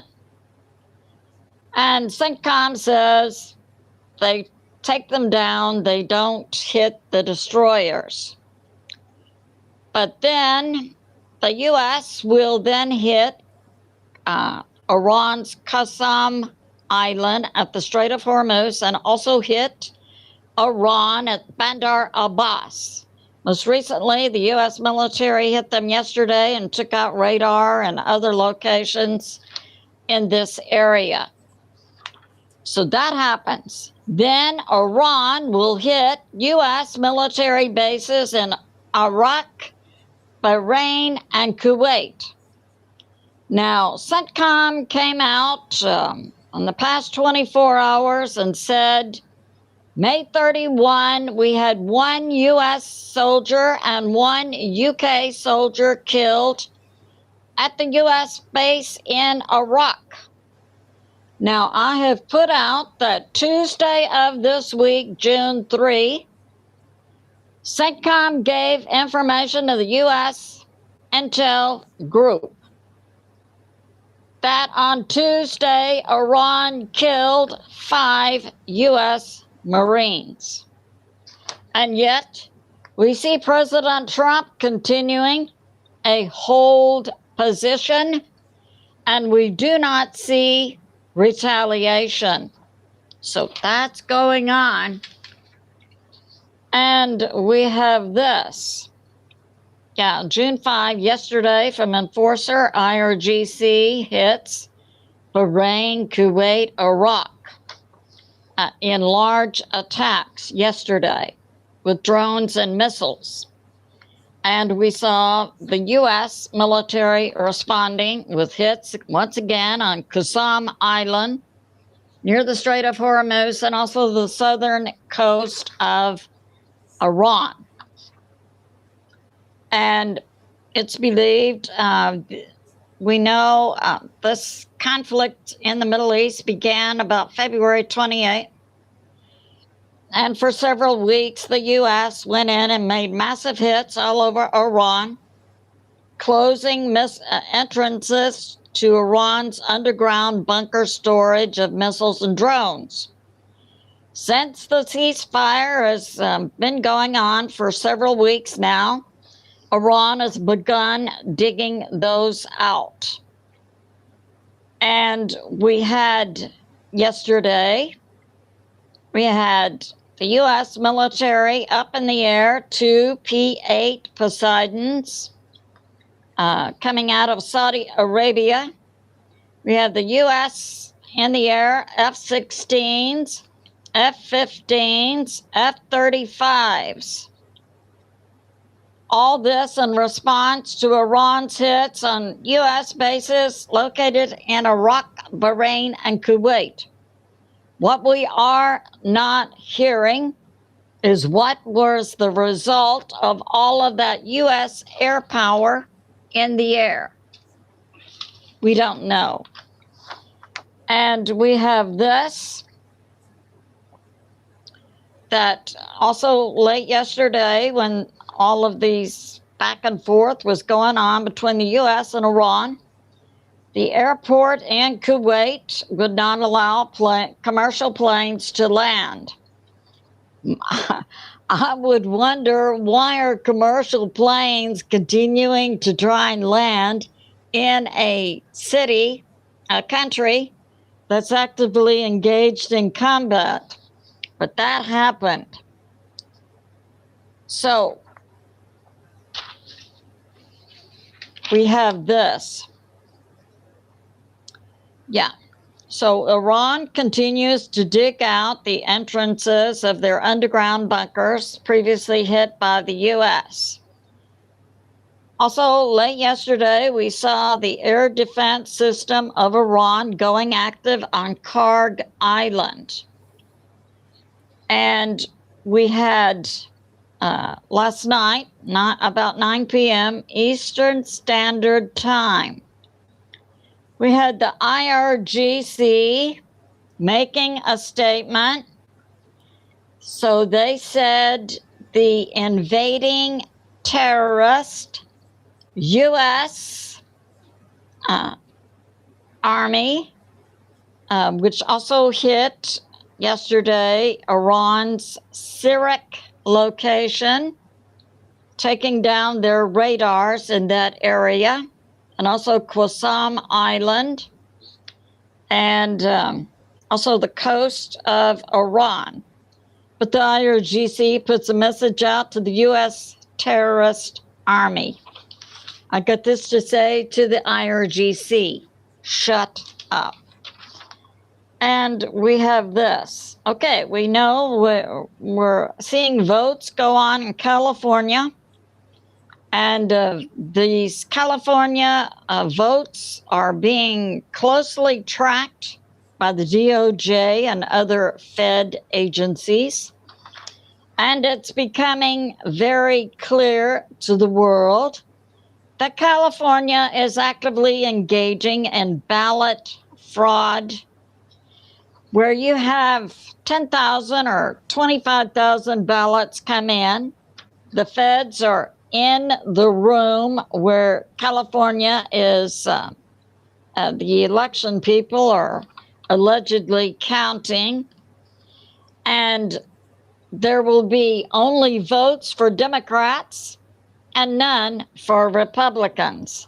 So it's becoming obvious to the world, California is voter cheating. So that's going on.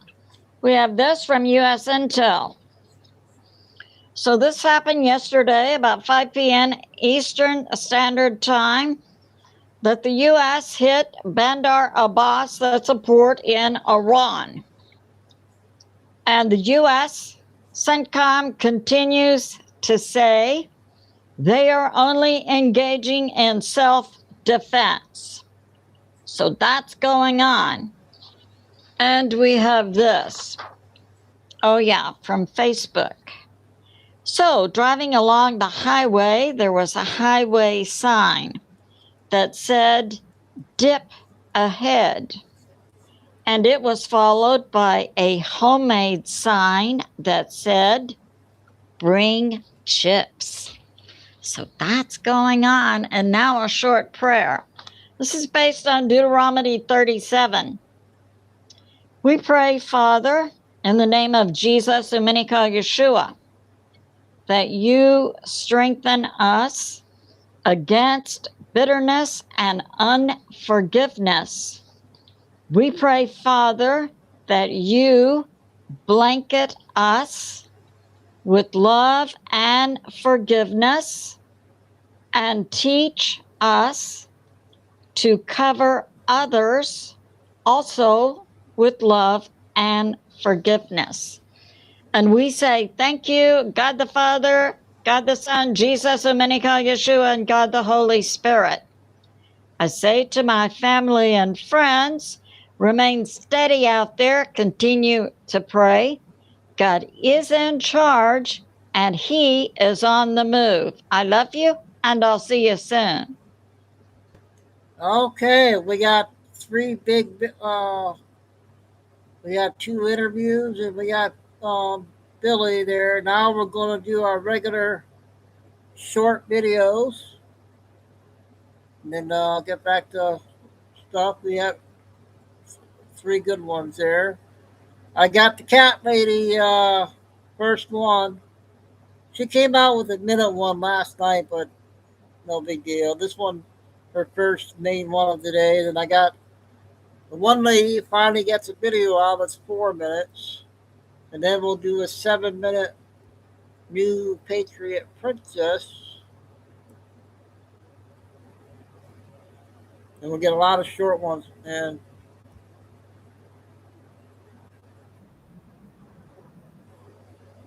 I'll be back. We'll go probably the 3-hour mark. That boomers said to their Gen X kids. Some of these things were said by my mother, who was clinically insane, but the majority of the things she said were said to her. So enjoy. I've made it funny, or tried to. Yeah, I guess I'm about to pop. There we go. Any day now. I've just been so now this. Tired. Oh. Are you out of your damn mind? What are you thinking reaching above your head? Don't you realize you can strangle that baby? Is that what you want, to strangle your baby? You're not supposed to lift your arms no higher than your breastises.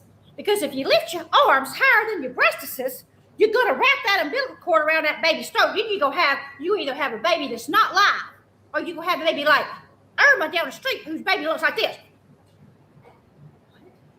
Wait, how is... Okay, you're saying the umbilical cord is attached to my arm? That makes no sense. Are you serious? Oh my God, that's so frightening. Oh my God. You just marked your baby. You just marked your baby. Now, he's going to have a birthmark on him, probably right across his face, that big, because of what you just did. I have told you over and over, do not watch scary movies when you're pregnant, because every time that you get scared and you touch your belly, there's a mark left on that baby. That baby's going to be covered with birthmarks. I done told you to stop listening to horror stories, watching horror movies, because you're going to have a baby that's going to be marked up. Damn, it's going to like them marking a beast before it gets here. He just doesn't want the bottle. I don't know what to do. I don't want to take it. I'm so tired. You're going to take this bag of rice. What you going to do? You're going to cook it. You're going to cook it real soft, okay? You're going to smash it up. You're going to put it in that bottle, and you're going to give that baby this rice in that bottle, okay? I don't care what the damn doctors say. I'm going to tell you something. My mama did this to me, and I am perfectly fine. There's nothing wrong with me, okay? My grandmother had 19 children. She had 19 children, okay? Yes, 16 died at birth. But my point I'm trying to make is, you're going to put this bag of rice in that bottle, and you're going to give that baby, and that baby going to sleep real good. Just can't get him to sleep. He just won't go to sleep. I'm so tired. He's colicky, and he just won't go to sleep. You need to go to sleep, little baby. You got to go to sleep for mama. That's because she don't know what the hell she's doing, because she done got knocked up. They even got a hook. All right, so let me tell you what you're going to do. That baby, you're going to take some of this right here, and you're going to rub it on that baby's gums, okay? You're going to rub it on this baby's gums. And then what you're going to do is, you're going to take you a little bit, okay? Rub this on that baby's gum. That baby's going to sleep through the night. He ain't going to wake up. What? Why do you think your favorite song is, do you like pina coladas and getting cold in the rain? That's because I made you a pina colada when you were little. When you'd be crying and screaming and wouldn't go to sleep, and I'd get me a damn headache. I wanted to smack them. But instead, I rubbed this on your gum. Sometimes I mixed up a little something, made a pina colada, put a little cherry on top. Me and you sat there, and it was good for the rest of the night. Trust your mama, she knows best, okay? I'm telling you, for hundreds of years, this is what's been going on. I don't give a shit what that damn baby book say. I'm your mama, I know best. Hi, everyone. Okay, that's the first cat lady video.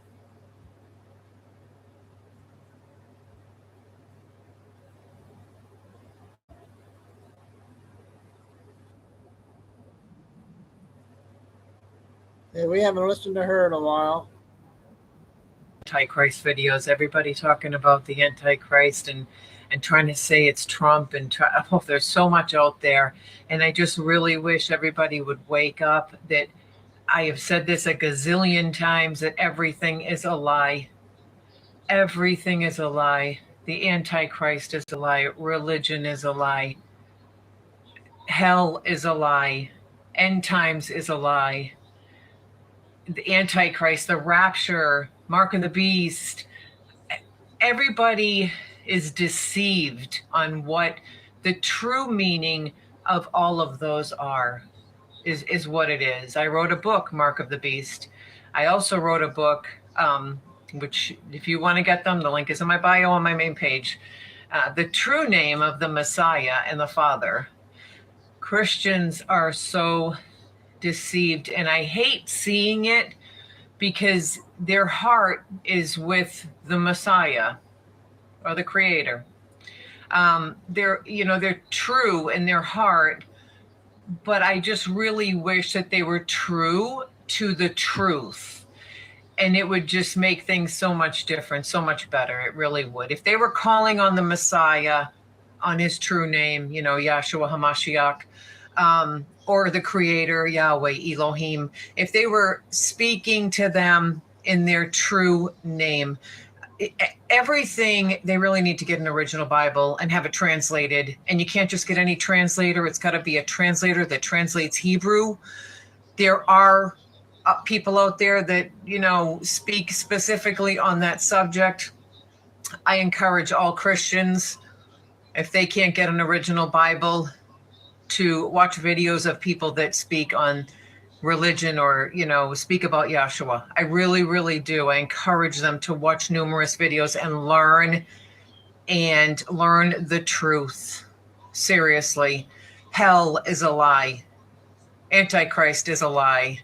Mark of the Beast is a lie, which I wrote a book about that. The rapture is a lie. Religion is a lie. I mean, there's just so much, everything is a lie. And it's just so much better when you really know the truth. You look at things differently. You pray differently. Your prayers get answered a lot quicker when you speak to them in their true name. It's a connection. It's energy. Words are powerful. Like people thinking there is a lake of fire underneath our feet. There's hell. Like that's been a lie. Gehinnom is a word in the original Bible that Yeshua said. And that is what people refer to hell as. And it's not what people think it is.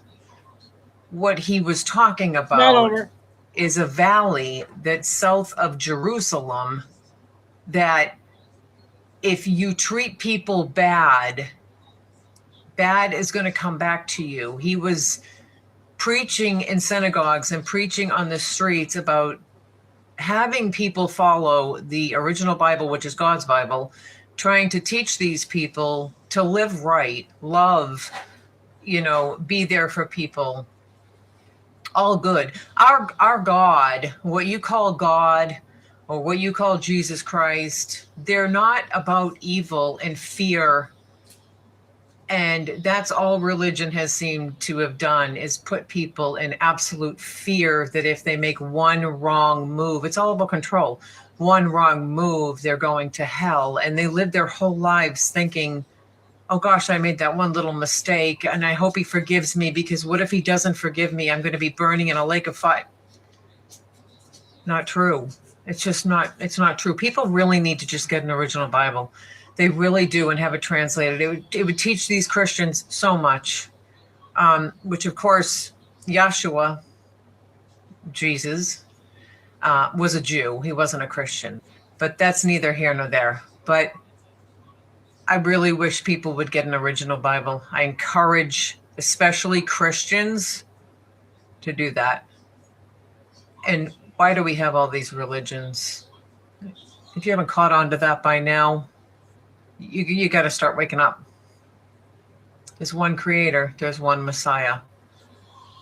And he walked the streets to teach love, teach obedience, and do the right thing and be kind and help others. He's not going to throw you in a lake of fire. And no, Trump is not the Antichrist. Your whole deception, you're completely deceived on what the Antichrist is. Anyways, have a great day. Okay, we haven't heard her in a while. We got 7-minute Patriot Princess.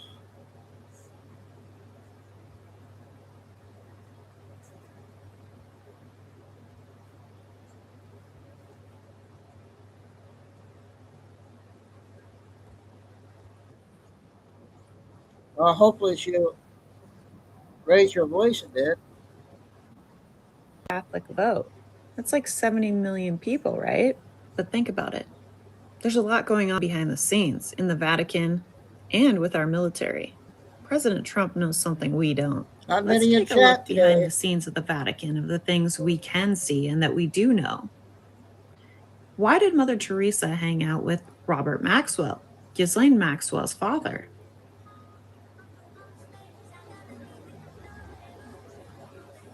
And why did Mother Teresa hang out with Anthony Fauci?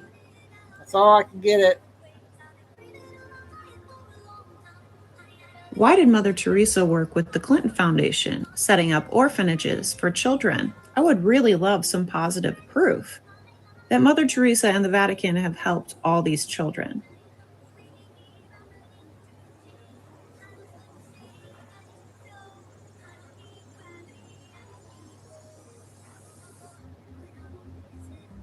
And let's talk about the $6 billion of unaudited transfers that the Vatican Bank has done since 2019 alone. I mean, maybe President Trump knows why those funds were routed through shell accounts in Malta, the Cayman Islands, and Luxembourg to destinations unknown, and the recipients are classified.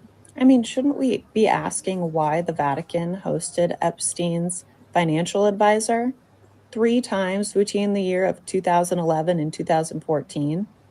Maybe President Trump knows. Maybe our military knows. Maybe that's why President Trump is attacking the Vatican. Maybe President Trump and our military know why the Vatican fought harder than any government on earth to keep their bank records sealed. I find it interesting that the Vatican, in the middle of this naval blockade, all of a sudden want peace. I mean, what are they really shipping out of those ports?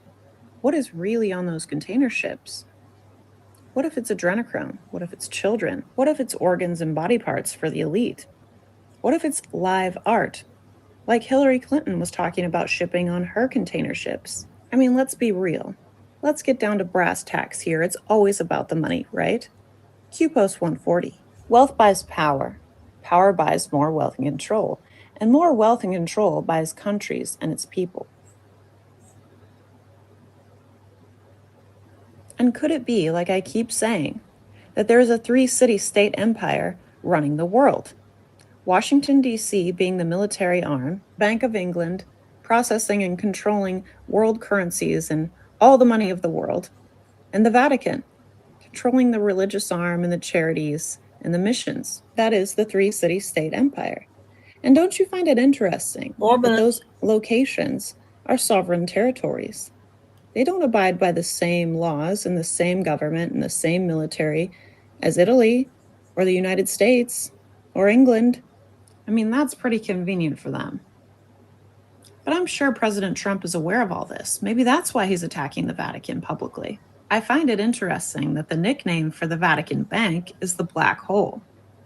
They have failed countless audits, failing to meet international standards, proving that they're not funding terrorist organizations or laundering money.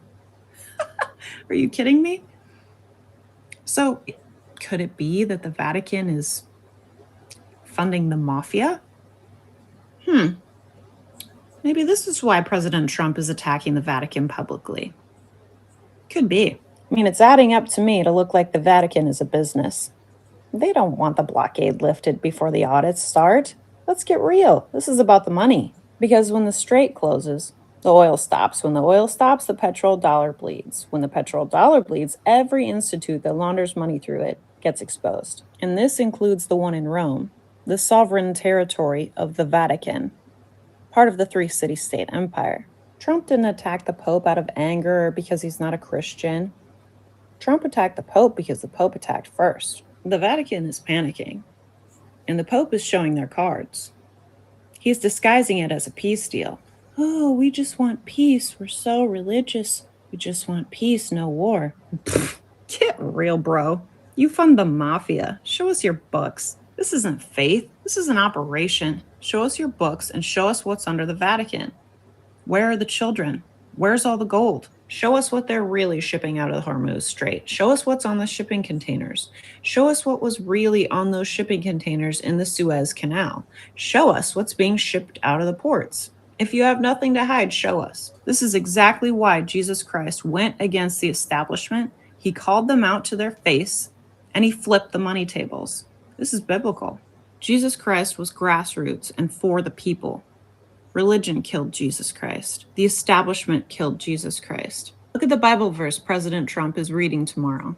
2 Chronicles 7:11-22. God pledges to keep his eyes and heart on the temple, but he warns that disobedience will lead to the destruction of it. Disobedience. What kind of disobedience? Like the kind in Matthew 18:6, if anyone causes harm to the little ones or causes them to stumble in any way, it would be better for them to tie a large millstone around their neck and be thrown into the depths of the ocean and drowned. Maybe that's the kind of disobedience God's talking about. Maybe President Trump knows more than we do about the Vatican. I'm from outer space, I got Milky Way from blood, evolution in my veins. I'm gone, I've been far away, I'm a nobody now, I make a move, start the waves. I've been breathing on my diet for a long time. I had a vision from the birds, they wanna go inside. I'm officially delegated away, I'm your future missing present, I'm the spotlight.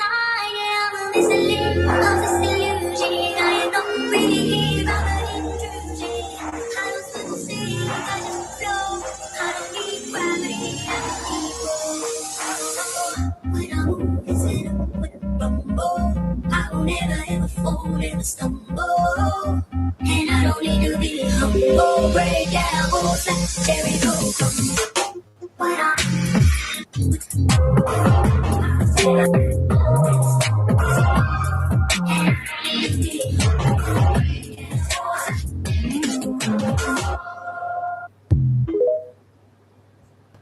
Okay, the latest Patriot Princess. I got a minute one.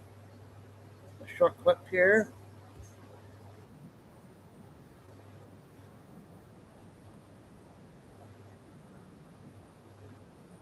And Department of War.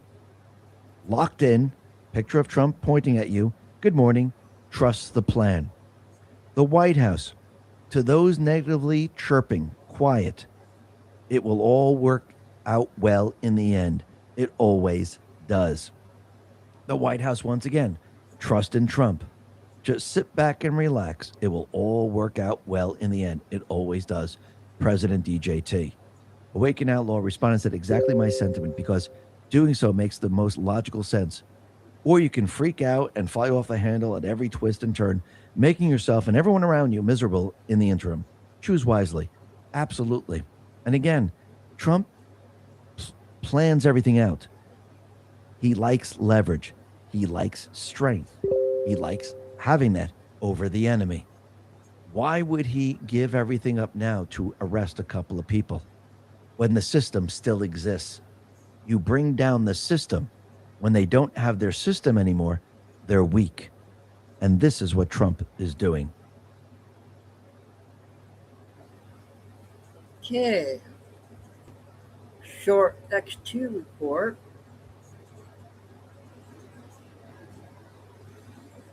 We got you guys see this the other day with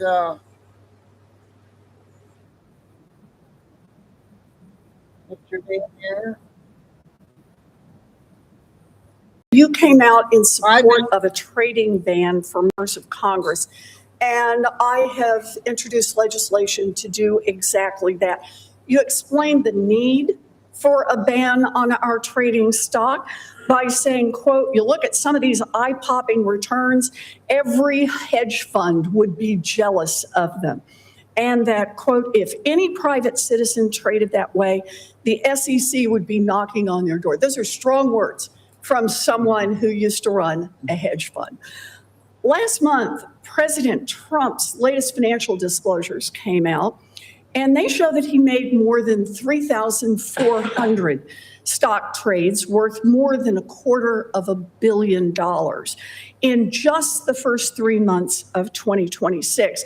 That's roughly half of what all 535 members of Congress made last year combined.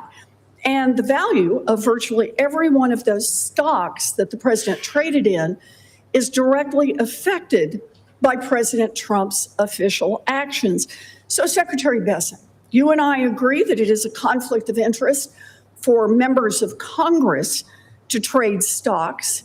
Do you also agree that it's a conflict of interest for President Trump to trade stocks? Well, a couple of things, Senator. One, President Trump is not sitting in the Oval Office engaging in a high-frequency trading strategy. Clearly, he had an outside manager who was doing that. And I think it's incumbent upon both houses of Congress to get their house in order before you move to the administrative branch. You think it's okay for the president to do this? Because let's be clear, you are a Wall Street guy, so you know better. The investments that President Trump has made are not blind. President Trump literally signed the 113-page document publicly listing all of his individual stock trades at the same time that he is making decisions affecting those stocks.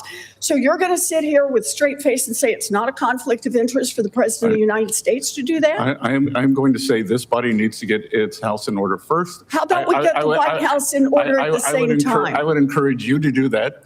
I don't trade in individual stocks. I don't own any individual stocks. My house is in order. Thank you. Senator, you're very Mr. rich. Secretary. Others on this committee can't say that, Senator. Let's look at some individual trades. On January 6th, Donald Trump purchased up to $1 million worth of NVIDIA stock. 1 week later, his administration changed U.S. policy and loosened the rules on export controls so that NVIDIA could sell its chips to China. Now the price of NVIDIA stock is through the roof.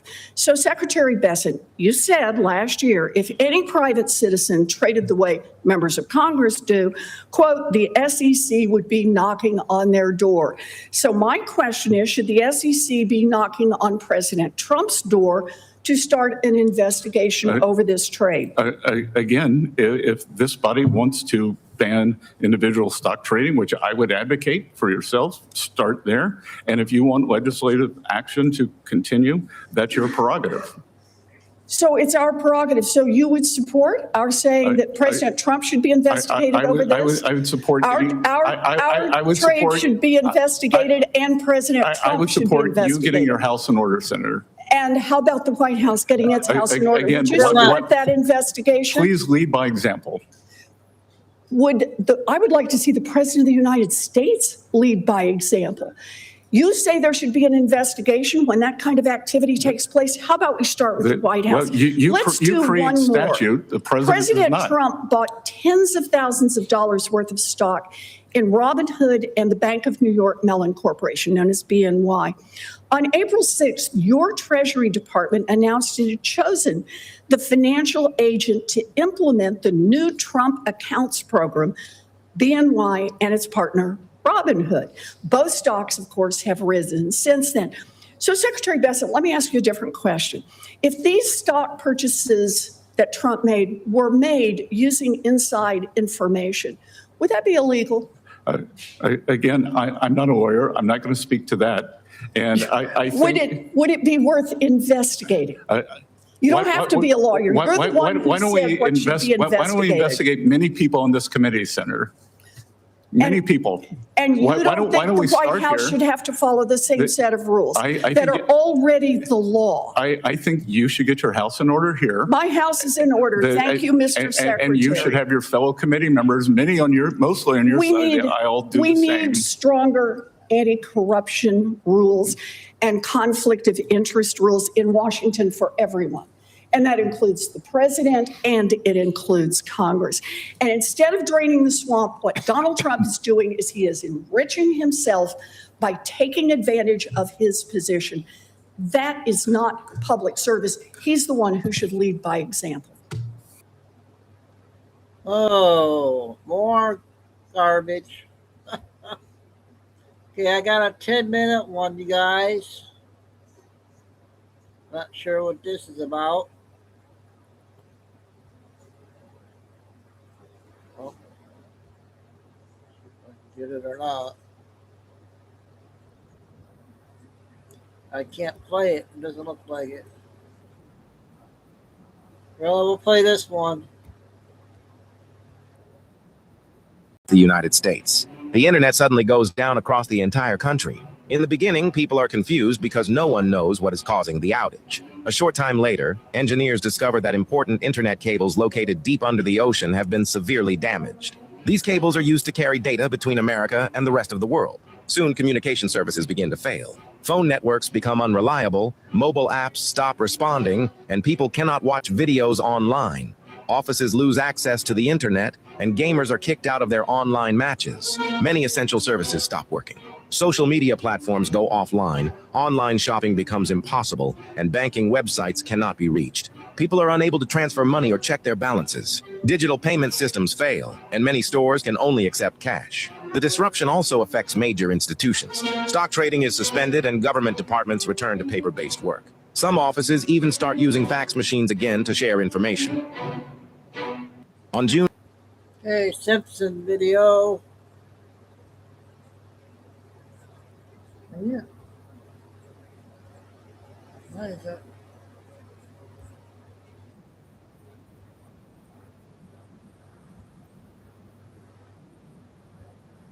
I'm a constitutionalist first. That means I start with one question. Does it protect the rights of law-abiding citizens, or does it chip away at them? Now, everybody wants safe communities.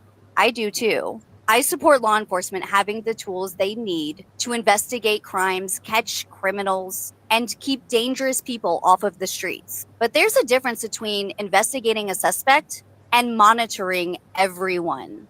And that's where a lot of people are starting to raise concern. Technology today is capable of collecting more information on Americans than ever before. Where you drive, when you drive, how often you drive, who you visit, what routes you take, and many people are asking a reasonable question. At what point does public safety become government surveillance? The Constitution wasn't written to protect us when it's convenient. It was written to protect our rights when the government wants more power. The founders understood something that is still true today. Freedom is much easier to lose than it is to get back. Just because technology makes something possible doesn't automatically make it right. Government should never treat innocent residents like suspects simply because a computer can collect information on everyone. If surveillance technology is being used, there should be clear limits. There should be transparency. There should be accountability. The public should know what information is being collected,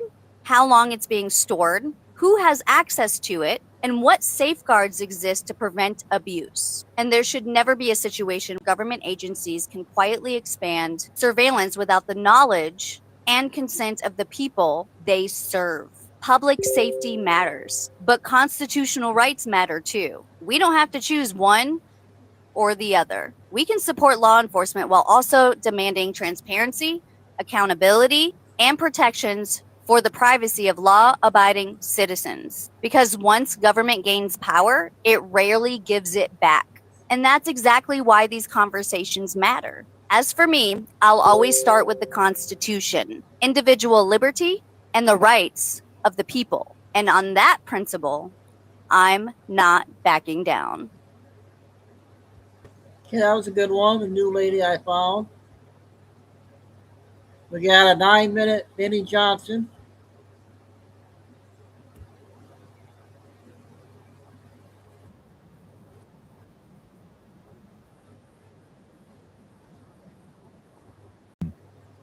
I thought we had a peace deal. I thought that we had a ceasefire. No. Overnight, Iran attacked both Kuwait and Bahrain with drones and missiles. We know several people were injured and significant damage was caused to Kuwait's international airport. CENTCOM released a statement saying that an additional wave of Iranian drones attempting to attack U.S. forces in Kuwait failed to impact intended targets. Okay, all right. I thought there was a ceasefire, man. What's going on here? Apparently, there's a huge story that the ceasefire has collapsed, and it's collapsing because Israel keeps popping off in the Middle East, and that's pretty normal, but Iran is saying that can't happen for us to negotiate peace. You can be angry at me in the comments for it, but I want peace. I'm just going to state the opinion of this channel. I need MAGA to win. I need gas prices to collapse. I need the economy to get back on track. People vote in America based on how this country is doing in America first. I'm not going to light myself on fire over it. I'm not going to light my MAGA hat on fire. I'm not going to travel to Russia over it. But I am going to say that this war needs to be wrapped up. Marco Rubio yesterday in front of Congress says the war with Iran is over. That's what he declared. President Trump has said it. Trump's ceasefire collapses as Iran ends peace talk over Netanyahu's fresh bombing campaign. President Trump said Israel will no longer be bombing people after a phone call. And what happened on this phone call? Well, there's quite a bit that happened on this phone call. Iran announced that they're going to end negotiations with the U.S. because Israel keeps violating the ceasefire by striking targets in Lebanon and Beirut. Iran effectively walked away from the negotiating table because of this. Again, you can be upset about it or not, but it is the dynamics of the region. And if you're going to go into that region and you need a negotiating card, you best hold your cards close to the chest. You effing crazy, says Trump to Netanyahu on call. Now, this is a story that went worldwide, and there's a reason why I didn't cover it. It's not because of any priors against really anyone here, but I got to tell you, like, there's so many different leaks, you know, from the White House and unmentionables, and people say things that they didn't hear or that aren't true. And so I'm not going to run with every single headline that has an F-bomb in it. And this one had a lot of them. President Trump lashed out Israeli Prime Minister Netanyahu on Monday. Donald Trump said it was a peaceful and lovely call. Well, it turns out it wasn't. He called Netanyahu crazy and accused him of ingratitude, and then said that he should be in jail. U.S. official told Trump Netanyahu should not follow through on his threats to bomb. The two sources says that Trump claimed that he helped keep Netanyahu out of jail, and a reference to his support of Netanyahu during his corruption trial. So summarizing Trump's remark, the U.S. official said, "You're effing crazy. You'd be in prison if it weren't for me. I'm saving your ass. Everybody hates you now. Everybody hates Israel because of this." Second source briefed Trump was pissed and one point yelling at Netanyahu, "What the F are you doing?" U.S. officials said Trump knew Hezbollah had been shooting at Israel and Israel needed to defend itself, but it felt in recent days that Netanyahu was escalating in a disproportionate way. And so now, trouble in paradise, I suppose. Israel no longer plans to strike Hezbollah targets in Beirut, an Israeli official told Axios. Now, everybody said, how can you know what Trump said at the time? This seems pretty enraged, even for Trump. But now, Trump straight up confirms that this Axios report is true.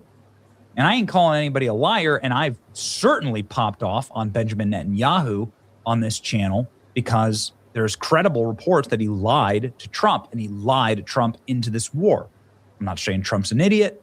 I'm not saying Trump didn't make his own decision. You can go ahead and read it. We've talked about it ad nauseum. The New York Times report is pretty clear that Netanyahu went into the White House and straight up lied to Trump to try and convince him to go to war with Iran. And I hate that. And I said that Bibi Netanyahu should be banned from the White House because of it. Well, anyway, turns out Trump's on my side and he's going after Netanyahu. Trump straight up said, yeah, I totally did that. I totally said these kind of things to Bibi Netanyahu. And this is an interview that Trump gave, of course, on the record today on Pod Force One. This is the New York Post's podcast with Miranda Devine. Here we go. You were angry with him. You said, "Are you effing crazy? What are you effing doing?" I helped you stay out of jail. Is that true? Did you speak to him in those terms? I did. I wouldn't say angry. I was a little bit perturbed at his constantly fighting with Lebanon. You know, at some point I said, "Bibi, we got to stop this. We got to stop it." But I have a very good relationship. We've done well together. He always says, we could never have done it, but everybody knows that we could have never done it without the United States. But I've worked very well together. I like Bibi a lot, and I've worked very well with him. We had I'm a wartime president. He's a wartime prime minister, very important part of the world, and I think we've done very well. We've gotten along very well together. So Donald Trump confirming this report that he just lashed out at Bibi. Trump confirms profanity-laced Netanyahu call over Lebanon. "Yeah, I did it. I was perturbed," said Trump. The call came after Iran threatened to abandon all negotiations with the U.S. over Israel's actions in Lebanon. Seemingly, this has been corrected. Trump confirms that he asked Israeli Prime Minister Benjamin Netanyahu, "Are you effing crazy?" Trump confirming the Axios report. Well done, Axios, on this scoop and on the accurate reporting of this. Trump confirms his call with Bibi. Netanyahu doesn't deny Trump said he'd be in jail if it weren't for him. I'm not going to get into the details. What are you going to get from this channel? You're going to get a clear-eyed, sober take on this situation, which, let me tell you what, I don't care about Israel, and I don't care about Iran, and I don't care about Ukraine, and I don't care about Russia. I don't care about Antarctica either. Maybe I'd like to visit someday. Maybe I'd like to visit all these places someday. But let me tell you what, I got kids, and those kids live in America, and this is the country that I have a passport for. It's the only country I have a passport for. This is it for me. This is where I was born. This is where I'll die. And so I got to defend this place. And Mark Levin confirming this is true. The leak in Axios is a violation of federal law. Dude, chill out. Calm down. Take the blood pressure medication. That's what I need. I need everybody to chill out and realize what's at stake. We've got to get gas prices down. We've got to get affordability back on the table. These are the winning election sound bites and talkers. It's working. It's working in LA for Spencer Pratt. It's working for Steve Hilton. It'll work for us. And you know what? Trump already did it. Trump's already successful in this. And I do believe that oil will crash down to $2 a gallon. If we just open the Strait of Hormuz, and I have a ton of data to back that up, that's exactly where it was when Hormuz was open at the beginning of the year. And oil production, if anything, has increased by then. So you've got to unstuck that situation. And I don't like things that are getting in the way. And that's my bias. This is going to be my bias. Is going to be America first. And so that's what I want. And so whatever happens to any other country, it ain't my country. It ain't my land. This is my land, and I want it to be free, safe, prosperous, clean. And most importantly, I want for us to be in charge. It's your boy Benny. Like, share, and subscribe if you want the same things. Okay, another Benny video.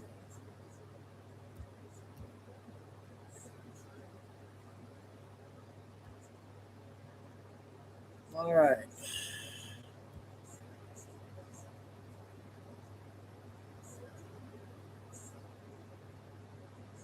We'll play this minute one here.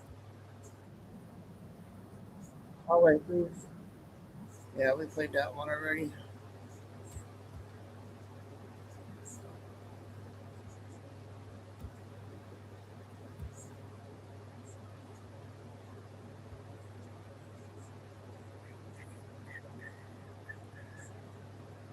All right, let's play this one. Is 13 minutes. One of our group here.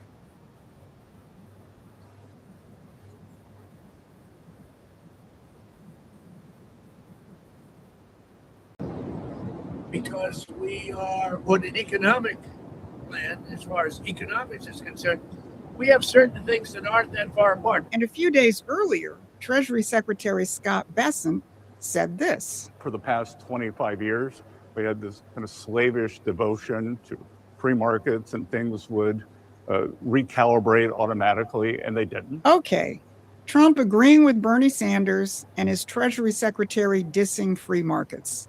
Have Trump and his team changed sides?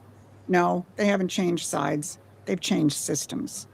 But if you're stuck in the world of free markets versus socialism, you won't understand what's going on because there is another whole system that you don't know about. And that's what we're going to talk about today. So first, we're going to look at why Donald Trump's tip of the hat to Bernie Sanders gives you a hint about what he means by a new economic plan. Second, how yesterday's jobs report demonstrates that the new plan is working. And third, how Peter Navarro gave that new plan its brand name. But if your hair caught on fire when Trump acknowledged Bernie Sanders, you need to understand this. Trump wasn't being nice to Bernie. He was doing something far more dangerous. He was reviving a system that the British Empire thought that they had killed. Over the last week, Trump and his economic team have been dropping some big ideological economic bombshells. Bombshells that shatter the idea that free markets are sacrosanct and government intervention into the economy is an abomination. Let's start with the president. His comments about Bernie came in the context of a discussion about the United States government taking stakes in some of the big AI companies as they have with Intel. We're going to see sort of it's like you make them a partnership in this revolution. It would be a beautiful thing, and it would make them rich. Senator Bernie Sanders proposed this 50% managed public-private partnership. I've been talking about it for the last year. But is it odd to be kind of on the same page with Senator Sanders? No, actually, when Bernie Sanders was taken advantage of with Hillary Clinton and he lost in the primaries, a lot of people think he didn't lose. I mean, he had two of them, right? He lost then and he lost the second time with Biden. But when Bernie Sanders lost, you know that I got many of his people. They voted for me because we are on an economic plan. Notice Trump's reference to an economic plan. We're going to come back to that because that's the key to everything. But this wasn't the first time this week that Bernie Sanders came up.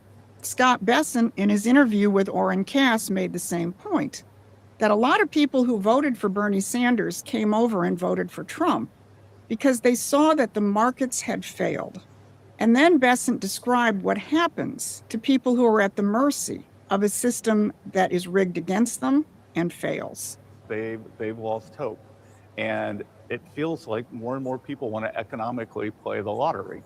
And we need to make people understand that there is a path, that there is a fairness in the system of work hard, do well, and you can have a comfortable life if you play by the rules and the system is not rigged against you. I think that's what we've really got to get to. Like the system is not rigged against you and that it's working for you. Now, this isn't the first time Bessent has said something like this. He's called it a bad system before, and he said that this administration is out to fix the system. The appointment of Kevin Warsh as the new Federal Reserve Chairman is part of that, because that's what Warsh means when he talks about regime change at the Fed. Because the Fed is a very big part of how the system is rigged. Under the old regime, every time the economy starts to move, the Fed slams on the brakes.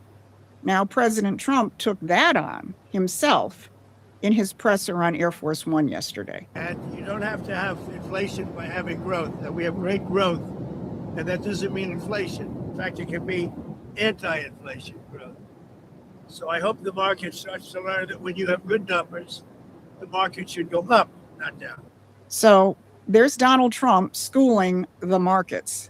And yesterday, Trump's economic council head, Kevin Hassett, joined in on dissing the experts and Wall Street. What's most astonishing about it is we look at the forecasts of everybody that's surveyed at Bloomberg, And not a single person got this number right. That happens quite a bit.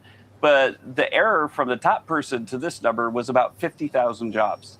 And so, right now, Wall Street just doesn't understand that the Trump economy is really creating an economic golden age. So there you have Trump citing Bernie, Bessent saying the system was rigged, and Hassert saying Wall Street doesn't understand. That's not the stuff of accepted economic debate.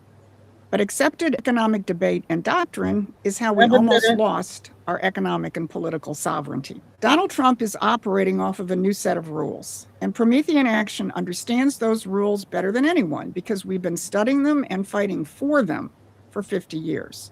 So if you want to join the fight, subscribe to our free newsletter. The link is in the description. And those new rules are working. Yesterday's jobs report didn't just beat expectations. They showed what happens when you aren't slavishly devoted to free markets. Here's the numbers as they were reported as they came in on Fox News. Wow. 172,000 non-farm payrolls were added to the economy in May. The estimate was 85,000, guys.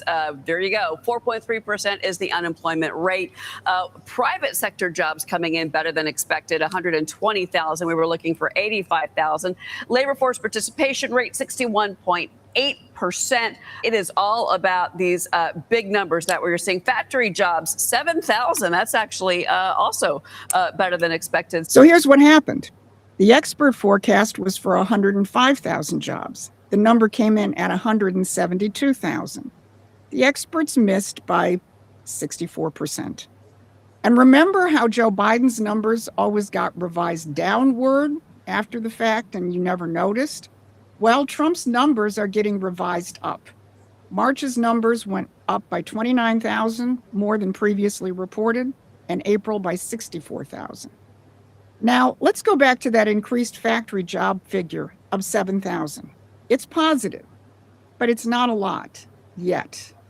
But the operative word is yet. This is where a lot of the tension lives, because this is not yet a lived experience for most Americans. Donald Trump's trade counselor, Peter Navarro, explained what's happening. He said, first come orders, then production, then capital investment. Only then comes robust hiring. To put this another way, after decades of deindustrialization, the first stage of a manufacturing comeback will always show up in orders, machinery, construction, overtime, and productivity before it shows up fully in payrolls. And that's exactly what has been happening under Trump's new economic plan. So let's put all that together and go back to what Trump said about Bernie Sanders and Bessent said about the problems of the free market. What you're seeing now is the effect of an industrial policy, a policy that says, no, we don't want to let some magic invisible hand run our economy. We need to be proactive in protecting and supporting our producers and our workforce from the magic of the marketplace. And the government plays a role in doing that with tariffs and tax policy and directed investment. That's what Trump was talking about when he said he had an economic plan, and many Sanders supporters came over to him because of it. Now, here's who's feeling the beginnings of Trump's economic plan first. Not Wall Street, not the Davos crowd, but young people who are responding to the administration's extraordinary skilled trades initiative. Here's an announcement from the White House last week that the fake news didn't report. It has to do with the administration's skilled trades initiative. And they report that 60% of Gen Z Americans plan to pursue skilled trade work this year. That half of Gen Z college graduates are pivoting to the trades, that the median pay in skilled trades now matches or exceeds many four-year degrees. And I might add, without a couple of $100,000 in college debt. And that 94% of U.S. contractors report labor shortages, which are driving wages higher. Now, there is a reason that all of this is happening. And it's something that was hidden from the American people for over 100 years. This week, the same Peter Navarro who described the coming manufacturing jobs boom told you why all this is happening in a post honoring Henry Clay. In that post, Navarro named the name that has been written out of the history books, the American system. A nation that cannot produce what it needs is a vulnerable nation.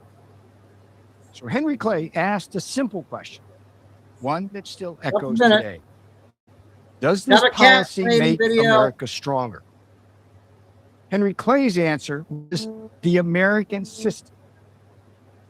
With this American system, Clay took up Alexander Hamilton's mantle and embraced tariffs to build industry, finance to fuel growth, and infrastructure to bind a sprawling continent into a single economic unit.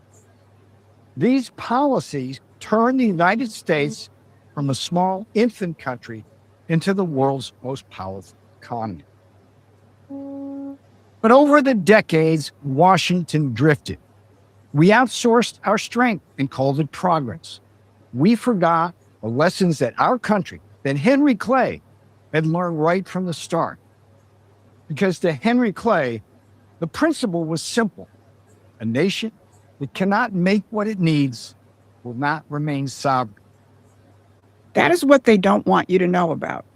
That is the system that is not free market or free trade or socialism. And the American system has so terrified the British Empire that those two presidents you just saw in this video, Lincoln and McKinley, were assassinated.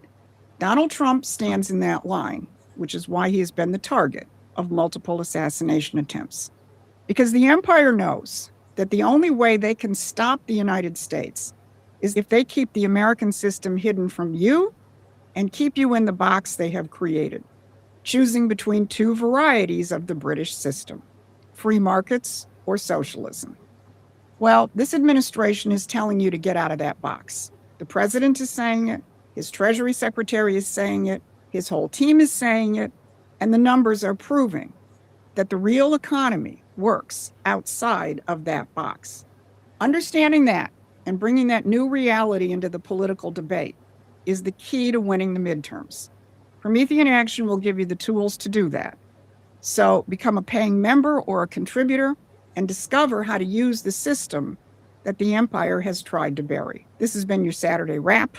Thanks for watching. Please take a moment and subscribe to our free newsletter. Okay, our regular channel there. Play our second cat lady video. We're going to get a couple more in here, you guys.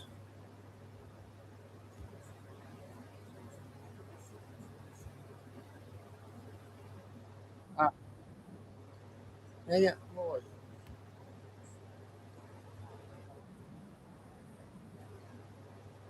So, potato.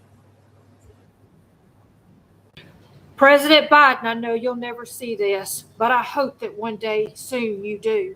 We all know that you are dealing with cancer, and we all know that your time is limited here on this earth.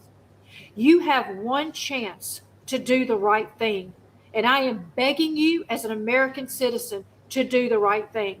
I have watched videos of you in the past, and I know that these things that you did during this presidency were not things that you were okay with.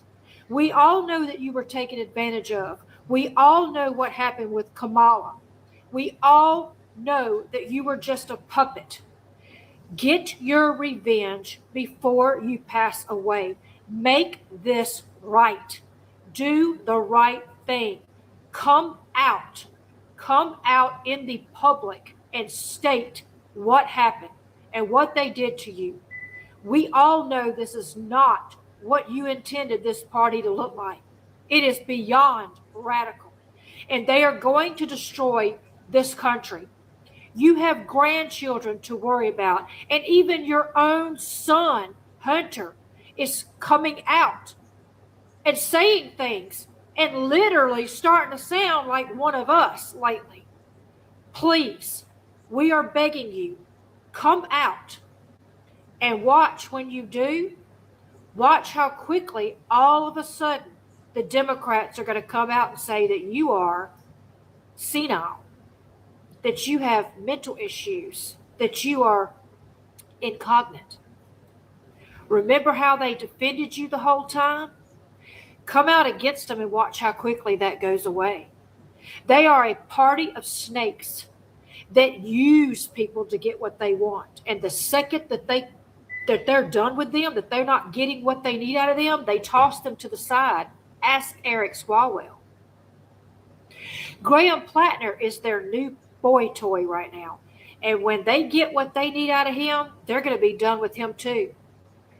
You were in the middle of a bunch of vipers. And honestly, the conservatives never hated you. We actually felt sorry for you. We all knew you were not in control of the country. Do the right thing for your grandchildren before you leave this earth. Come out publicly, if you are able to, and tell the world what happened. And Jill Biden, you should be ashamed of yourself. You of all people know what was going on. And instead of trying to right this horrific wrong, you're trying to profit off of it with a book, which is absolutely despicable. And by the way, we all know that when you three went into that voting booth, you all three voted for Trump. It's very obvious. You owe this country an apology, and you owe us the truth. Come out and help President Trump save this country. It's the least you can do. Amen. This message is Well said.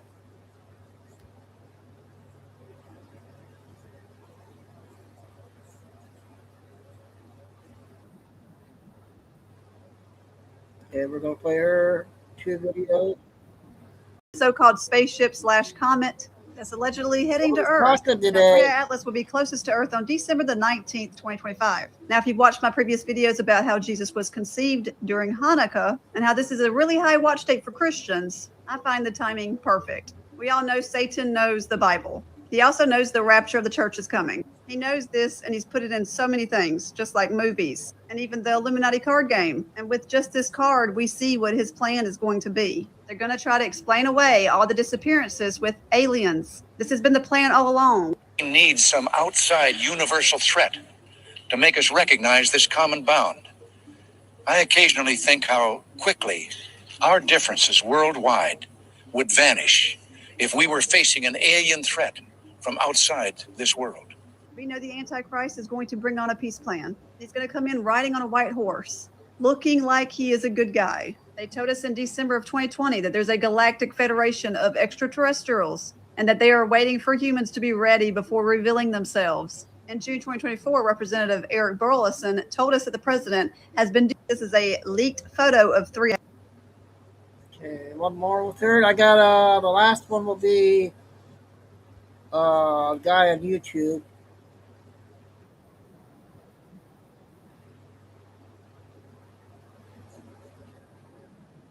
First 4 feast on the exact day of the feast. On Passover, Jesus was crucified. On unleavened bread, Jesus was buried. First fruits, he was resurrected. And on Pentecost, he sent the Holy Spirit. The next 3 feasts, which are in the fall, are waiting for a future fulfillment. The next feast to be fulfilled is the Feast of Trumpets, or Rosh Hashanah. The Feast of Trumpets always starts at the new moon. Rosh Hashanah means the head of the new year and is the civil new year. Rosh Hashanah is also called the Day of Concealment. It's also called the Day of Judgment or the Day of the King. In Jewish customs, the moon represents believers and the sun represents God.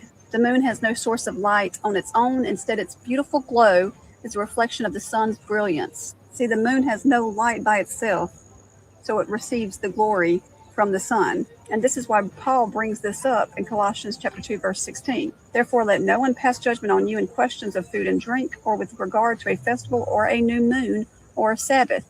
Verse 17, these are a shadow of things to come, but there are 7 feasts mentioned in the Bible. Jesus already... Hang on, I'm going to play this last one here. If I can find it.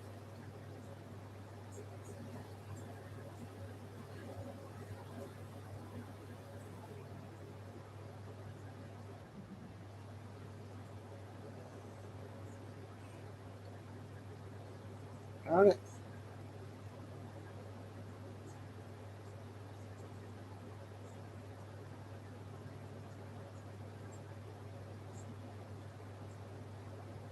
Yeah, I'm not sure if I played this one.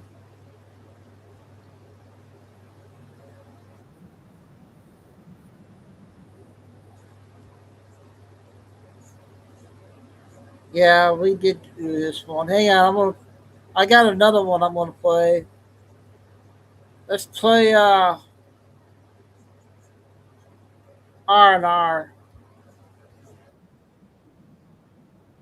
7 minutes on this one. Earth is that this place is victim to a recurrent cataclysmic event, I'll be back in akin to a reset button that can send advanced civilizations back to the Stone Age in a geological instant. The Great Flood and Sodom and Gomorrah of the Bible, the 3 cataclysms of the Vishnu Purana, the sinking of Atlantis and Lemuria. The history of the world is rich with stories of cataclysms. The 5 sons of the Aztec teaches that the present world was preceded by 4 other cycles of creation and destruction. According to official records from commander of Project Nanook, Major Maynard White, the U.S. government discovered in the late 1940s that the Earth undergoes major magnetic flips about every 10,000 to 12,000 years, which causes the surface of the Earth to catastrophically shift in the space of 1 day. This information was officially kept from the public.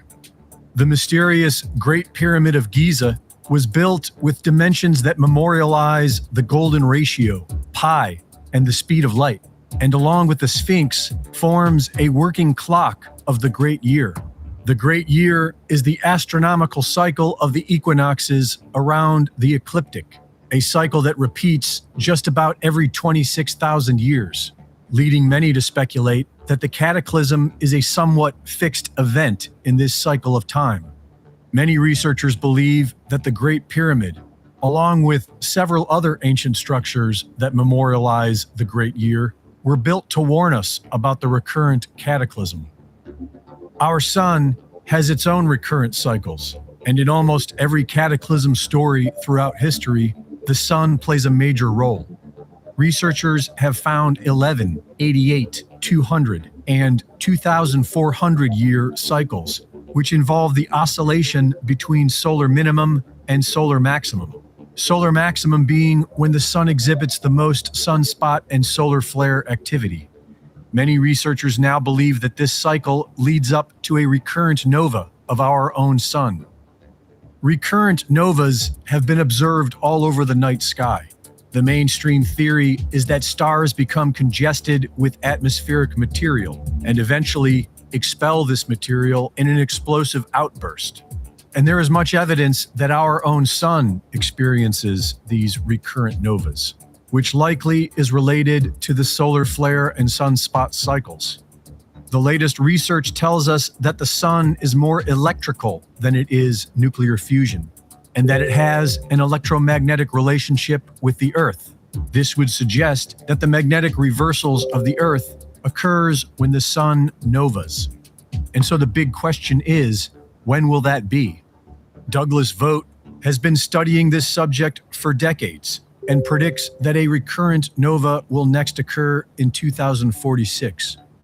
He arrived at this date based on sun cycles, as well as biblical coding.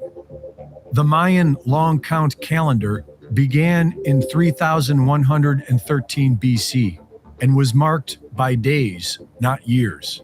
1,872,000 days.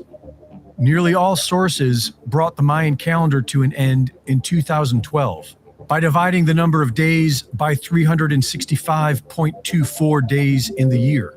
But Jason Brashears of Archaics.com points out the fact that prior to 713 BC, there were 360 days in the year. In 713 BC, all the civilizations of the world changed their calendars to add 5 days. In Persia, these extra 5 days became known as the bad luck days. In ancient Mexico, the useless days. And for the ancient Maya, the unlucky days. When we adjust accordingly, we have 864,000 days before the calendar change and 1,008,000 days after, which brings the Mayan calendar to an end in 2046. This also raises the question, what happened in 713 BC? According to the Bible, 86,000 people were killed by an angel that year, followed by God moving the sun by 10 degrees. Perhaps one of these cataclysms occurred that year. Ben Davidson of Suspicious Observers has been closely analyzing all this scientific data, and based on the rate of decline of Earth's magnetic field, he concludes that the solar nova will occur between 2040 and 2060. This is one of the oldest stories on Earth, and if it is true, then it would explain why so many people are convinced the world is going to end in 20 years. It would explain the entire man-made global warming cover story. It would explain the United Nations Agenda 2030. It would explain why Ray Kurzweil estimated the transhumanist singularity for 2045. And it would explain the entire outrageous, desperate transhumanist goals of the World Economic Forum. For if this is true, it would mean they are attempting to achieve the impossible, maintaining their power throughout the Earth's Great Reset. Reporting for InfoWars, this is Greg Reese. Okay, R&R there. That's going to wrap it up with the first show. A lot of people must have been busy today. It's Saturday. So hopefully they're all listening. Thanks, Lucy and Mom. Lucy's Mom and Maria and Samantha was the only ones in chat today. Hopefully we'll get everybody tonight. So we'll see you back at 7 o'clock tonight. And have a good dinner. And I bless everybody. Love all. But please hit the like. Stay safe. Stay strong. Keep the faith. And good luck. Signing off, Chico Dude. Bill 6626. I think it is today. 66 number today. We'll see y'all soon.